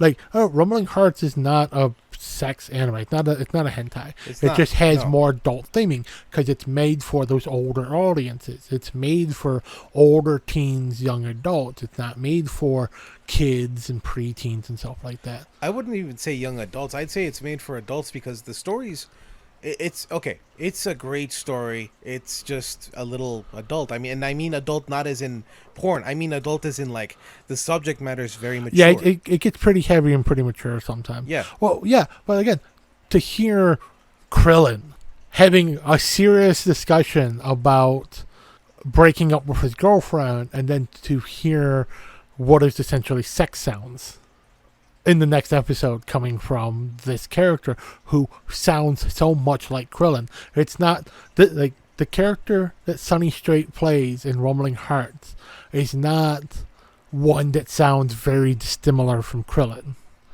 Like Sonny Strait actually does have a decent range for his voice acting, but the character he plays in Rumbling Heart, he chose to make sound very Krillin-like, and the character he's having sex with is played by the same voice actress that does Chi-Chi. So, just for a second, if you only heard the audio of this part of this episode, you would go, oh my god, Krillin is fucking Chi-Chi. And a few friends of mine who I know who read the Jinshi are like, yes. Or, yes. Okay, moving yeah, but you know what I mean there. Yes, I do. No, but I mean, I So that's why I say sometimes when they do that full adult thing, that's why it's like, maybe you can't work in mainstream stuff for a while because we need to deassociate your voice with these characters, especially the people who don't have a wide range. So like the people whose all their characters sound very similar. Like the best example of that would be, oh my god, I just spaced on his name. Vegeta, Piccolo. Sabat. Yeah, Sabat. Chris Sabat, yeah. He's got two voices, Vegeta and Piccolo. His range is not extensive. It's always somewhere between Vegeta and Piccolo. Yeah, okay. Yeah. So, Christopher Sabat does a hentai. It's either Vegeta's fucking somebody or Piccolo's fucking somebody. So, okay, you don't get to work for a little while because we need to deassociate your family-friendly voice and the porn you just recorded. Okay, considering the abuse that Piccolo put on Gohan and the abuse that Vegeta put the human race through, I'm pretty sure nobody associates Vegeta with family-friendly. Yeah, but you know what I mean. I know what you mean, but still. Like, really? I know. But that would be like, the best example of that. Go for it. Tara Strong or E.G. Daily. Tara Strong, Ben 10, Right. Starfire. Starfire. Also, No, wait. Raven. No. Tara Strong was Raven, not Starfire. Okay, so she's Raven. She's a bunch of these voices that we associate with our childhood. E.G. Daily. Most common, the easiest one to definitely say is her Tommy from Rugrats. Right, okay, yeah. Now imagine if either one of those voice actresses did hentai.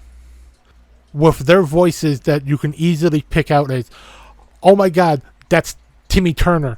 Oh my god, that's Tommy Pickles. Okay, yeah, that makes me feel uncomfortable as fuck.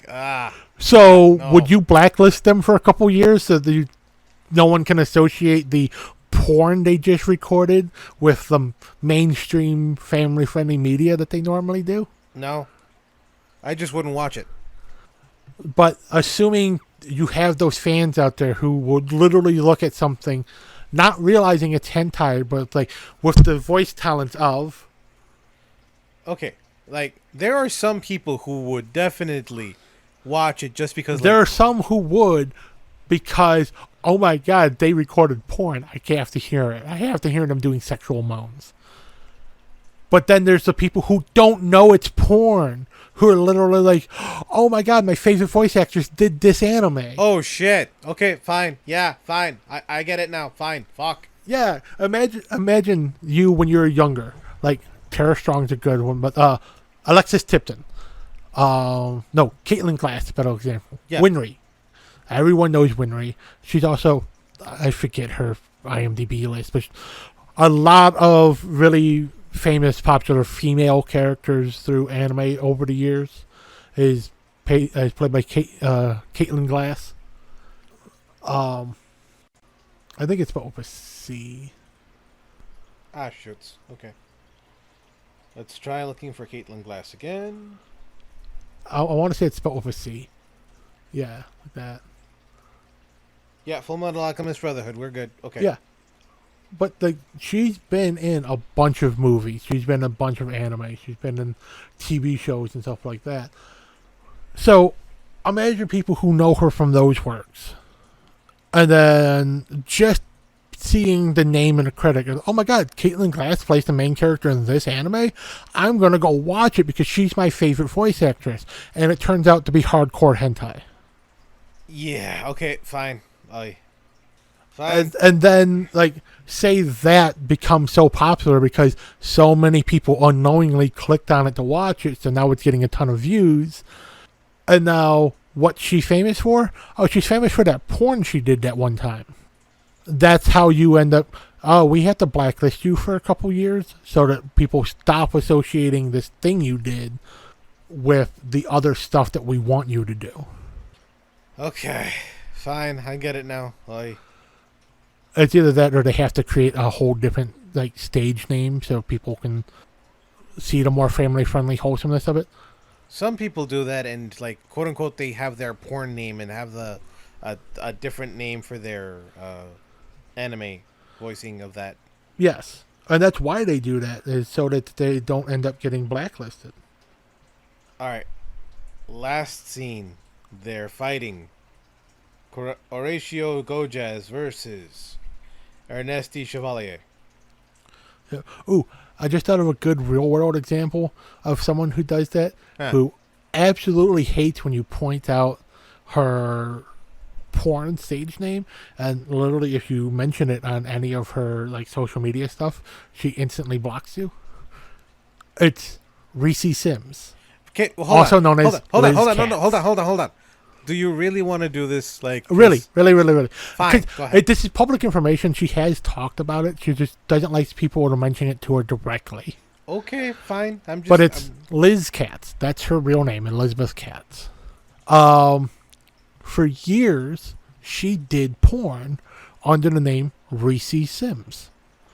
And, like, a lot of times she tried, for a while, she tried to disassociate herself from, like, those are two separate people. Except for the fact that she has tattoos that are very easily identifiable as her.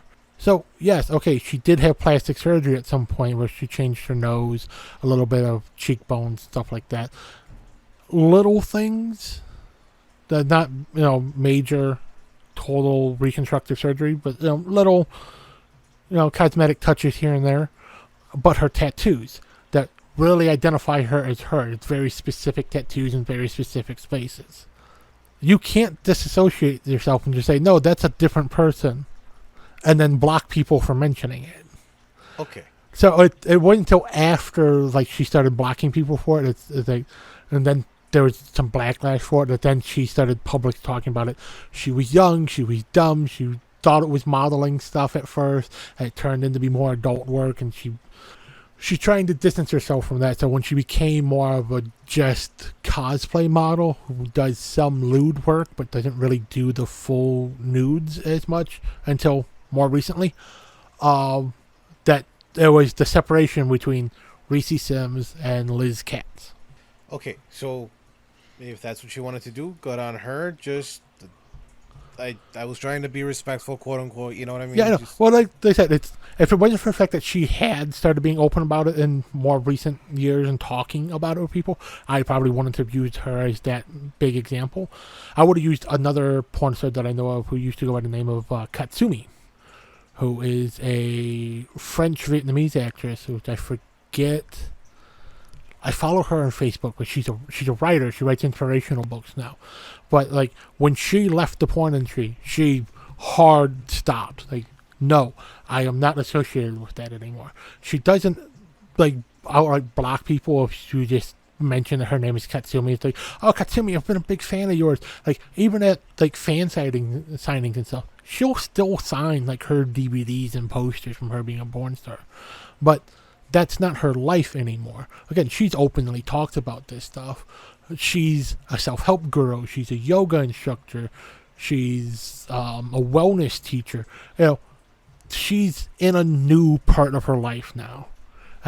That's not what she did when she was younger. Is what she did when she was younger. That's not her anymore. That's not her public persona anymore. So she disassociates from it. And I gotcha. She does this whole thing, like her social media. She tries to distance herself from it a lot. She hasn't scrubbed her social media of this old stuff, but it's, yeah, don't associate me with being a porn star. I'm not a porn star anymore. And I could see that also being some of these voice actors. Like, don't associate me with being a hentai voice actor. I did a couple. I'm a voice actor. I got you. Okay. And like I said, for some people, especially if they work for one of the big companies, I could see the big company saying, yeah, you don't get to work for us for a couple of years because we have to make sure that people aren't coming to us thinking they're going to find your hentai. Okay. And right. The weird things that I have knowledge of. And me having knowledge about religion isn't weird?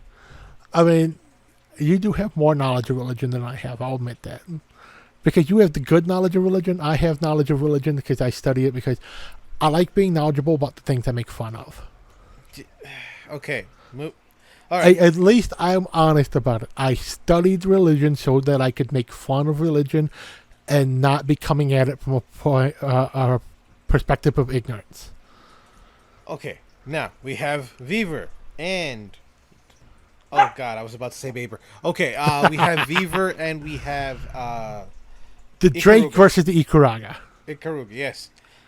And they are fighting, and Ernesty's actually making some headway when the dragon is being attacked a lot, and their forces are dying on the field down below. So he activates the Dragon Blood Reactor, the thing with the huge amounts of mana, and then somehow this fucker projects its own big-ass dragon aura shield thing to protect itself. They mentioned that there's so much mana being generated by this reactor and being put into this thing that it has no choice. Like, it actually blew off chunks of its armor when it grew like that. Like, that is literally the excess mana. All of the excess mana could not be contained by the body, so it created this perfectly shaped aura around it. So it's like, if you put this reactor in something, it would have to be as big as that aura to contain all of its power. Now, I'm pretty sure this thing is going to crap out at some point, but it's giving off so much power, that probably won't be for a while. Oh, yeah. They show how the smaller reactors of that style work, where, like, the air generator that makes the ships fly is one big thing, but it's got, like, 7 or 8 of those little reactors attached to it. Mm-hmm. Whereas this thing has like 12 of them embedded directly into it, on top of the 7 or 8 that are on the outside. Because the 7 or 8 that are on the outside are giving the general power, and then when it gets activated, all the power gets diverted to the Dragon Blood thing. So it's going from being flying with 7 or 8 of these reactors that need to be refueled to being flown by 20 of them. 12 internal, 8 external. So yeah, when it craps out and loses power, it goes hard. It dies. Like, this thing it crashes almost instantly when it runs out of power. Now, in a last-ditch effort, because of all this power, the commander, Dolateo, immediately says, you know what? Like, not kamikaze, but at the same time, like, we're going to dive and kill the queen. We need to defeat her. That way we can take control. And then the Ikaru... Go ahead. Well, it's because the Dragon Mech has this one thing that seemed weird attached to it. It has, like, the upper body of a mech. A totally different style mech than the ones that are firing the wands from the side. And it seems to be built directly into the head. It gives very Devil Gundam vibes from G Gundam. Mm-hmm. Where it's just like this kind of snake-like body coming out of the top of the head of the dragon, and then it's got the full torso and everything. And that's what it is. The commander gets out of the cockpit of the dragon and goes into this mobile suit cockpit, and he has basic control of the dragon from there. So from there, he's pointing it like, if we're going down, we're taking the queen with us, and he's going to kamikaze run it. He does not care. We're crashing, we're going down. I'm going to point this thing where I can do the most damage. And another super Gundam moment, you see Ernie fly to the head of this thing, get under it and just start pushing it back. And he's got his burners, and he activates both of his reactor, the behemoth heart, and the queen. I forget what he calls the queen one. I forgot. I know what you're talking about. I forgot. But the reactor that he also got out of this insect queen, behemoth style one, he activates both of his reactors at once. He's got this big glowing pulse of energy coming out of him to help power and push thing out of the way. And he's winning. He's slowing it down. He's pushing it back little by little. Not completely, but he's going it. And why I say it's this big Gundam-esque moment is that green light. People are seeing the green light from his thrusters, which are normally blue, from miles around. The entire battlefield are seeing his thrusters lit up right now. And like, oh, it's Ernie, and he's holding it back. And that Char's counterattack. It's the green light from when Amuro is single-handedly pushing back this asteroid that's going to slam into the Earth before all the other mobile suits get there and start helping. It's the green glow of hope. And then we get the green glow of jealousy. I'm kidding, no. Kind of, but specifically. He wins, the Vivor is destroyed, and then the Zalodek people are leaving on their own airships. What? I forgot the name of his country. They shot down all the airships. It's only they're all leaving on ground forces. Oh, you're right. Oh, like they took all of their mobile suits. They took all of their airships. The only one left with an airship is Horatio. He had like that weird, like little. That's his little blimp floaty thingy that he made. Yeah. Yeah. So which they only showed it afterwards. So I think it's like a week after the battle, because they show all the infantry forces already loaded up in wagons and stuff, and they're like they've already, I guess, crossed a decent amount, because the the multi-sword wielding guy goes, "Onwards, man! It's only 7 more mountains to go, or until we run out of food." Like, he is so nonplussed about the fact that they're in a desert and they have to cross multiple mountains on foot to get back home. He's like, "It's only 7 more mountains, or until we run out of food."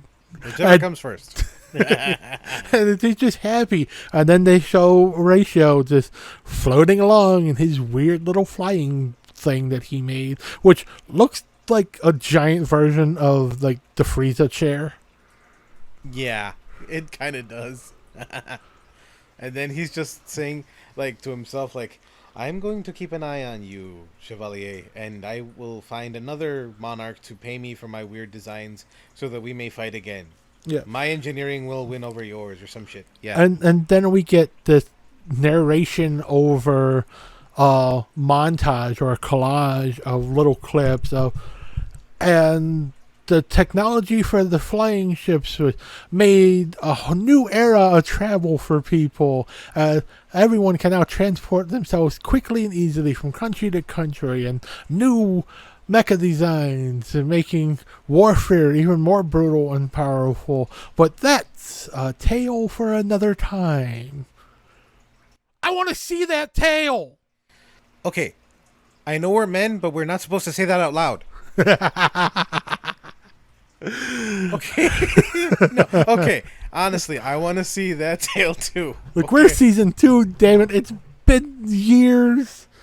Again, the manga wrapped up. Final chapter, final issue was in June of 2022.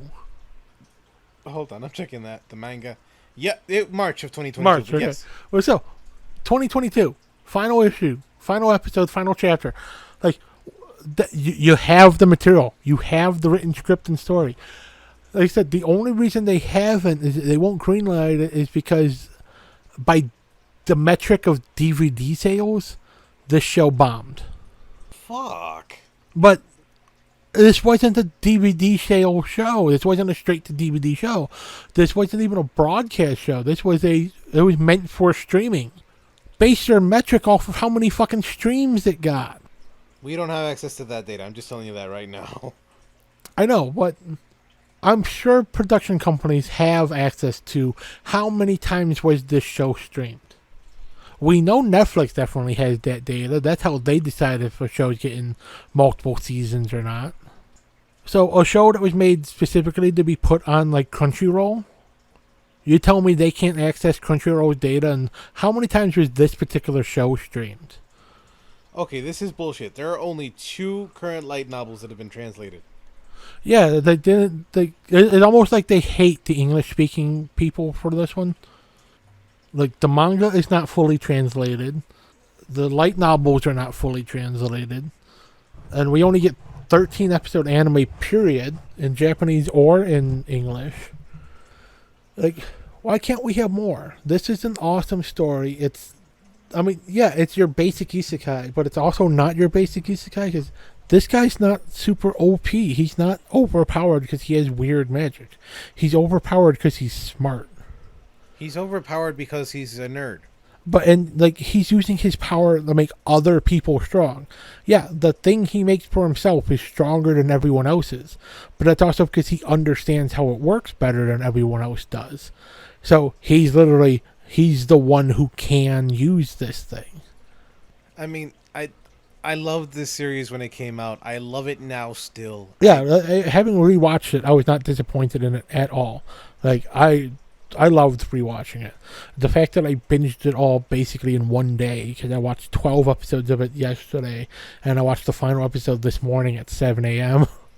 Oh my god. Like, wow. A few hours before we started recording this. Like, I don't feel bad about that. Like, I don't feel like that was a waste of my time. I enjoyed watching it again. And I enjoyed being annoyed by the fact that, like so many anime, this one did not and probably will not get a second or third season. And it's because in Japan they use the weirdest metric. They base these metrics off of DVD sales in Japan. Okay, but keep in mind, they're doing it for international too, but they have to make money at home first. Kind of like they did with, what was the name of that one? Ghost Stories. They were like, you know what? This didn't do well. Do whatever you want. Make it sell. Make us some money.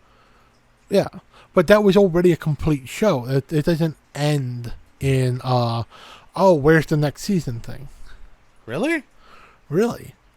I gotta rewatch that. Like, it does, like, it has a lot more, there's a lot more stories to it in its manga version. Like, there's more chapters to it. Right. But the way they ended the anime is not on a cliffhanger of, we'll be back and tell more story. It's a self-contained, we wrap this up. But that's also why the Japanese version is boring. Like, admittedly, it's a good show, but I cannot watch the Japanese version of it because it is a really boring, procedural, supernatural show about kids solving why their high school was cursed. I have a hard time watching the English version of it because it is the most ridiculous thing ever, because it's literally the only guidelines we were told was make it in English. Make it sell. Yeah, you can do whatever you want. Yeah, do whatever you want. Make it sell. And it is a well-selling anime, and people love it. I don't, but that's what it says. It's too far to the realm of ridiculous for me. Like, I like ridiculous stuff, but this one is, Ghost Stories is too far out there even for me. Jesus Christ! Like, wow. I enjoy it. Like, I watch stupid clips of it every now and then, and every time I watch a clip of it, I'm like, oh, that's the weirdest fan dub ever. Like, no, that's the official release. Like, you would watch this thing and you think it's like, oh, it's an abridged. Nope, that's the official release. That is the Funimation dub, the official. We paid a lot of money to dub this anime release, and it is even more ridiculous than a Team 4-star fucking abridged. But it's why I love it so much. Yes, it's ridiculous, but it's official. And what you get, I can't knock that. I'm not saying it's bad. Like, I get why people love it so much. It sells. It's fun. It's stupid, and that's what makes it great for me. My personal sense of, is this a good show? I don't. I don't like it. I cannot sit through the entire show. But, like, if you want to watch one episode just to laugh, I'll do that because it's funny. Am I going to sit through 20 plus? Nope. Because I think the whole show is, 26 episodes? I actually think it's only 12, but hold on. Only 12? Okay. It's one of those that feels like it's longer because it's ridiculous. I really, like... And what it is to watch them back to back. See, I like to watch anime back to back. Like, I like to binge chunks of it. This is one of those shows that gets really tedious when you do that. Because there's no serious part to it at all. Even the way the voices are portrayed, like, the little kid is this whiny, nasally little bitch of a kid. Like, he is the reason that so many people abuse children. Okay, you say my jokes are bad. If I had a kid that sounded like him, I would smack it in the mouth as often as possible to make it not talk. Okay, moving on. There are 20 episodes. You were right. Okay. I think we've said all we can say nicely as well as otherwise about... Oh, and it was actually licensed by Discotech Media, not by Funimation. But moving on. Point is, I'm pretty sure we've said all we need to say about Knights and Magic as well as various other things. We've been going for 2 hours now. I'm definitely breaking this up into 2 episodes. I mean, if you must, but, I think these long ones work sometimes. Sometimes, but I don't think people actually want to sit or listen to us just rant over. You know what? If you guys do, like the video. Prove me wrong. Yes, we will post this one as one long video. Okay. Give it lots of likes. Give it comments. Say what you like about it. Say you want more like this where we talk for hours on end. We're barely talking about the actual point of the thing, but that's the whole point of our podcast. We very rarely are on point because there's 0 point. Anyways, like our... Check us out on Facebook, Instagram, here on YouTube, all the things. We'll put links in the comments section or in the description below.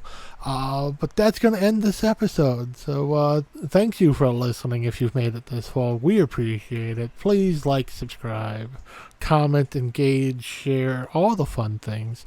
We appreciate it. Keep the faith, everybody. And remember, just like Ernesty or Harambe, dicks out. Bye-bye. Keep the faith. Bye.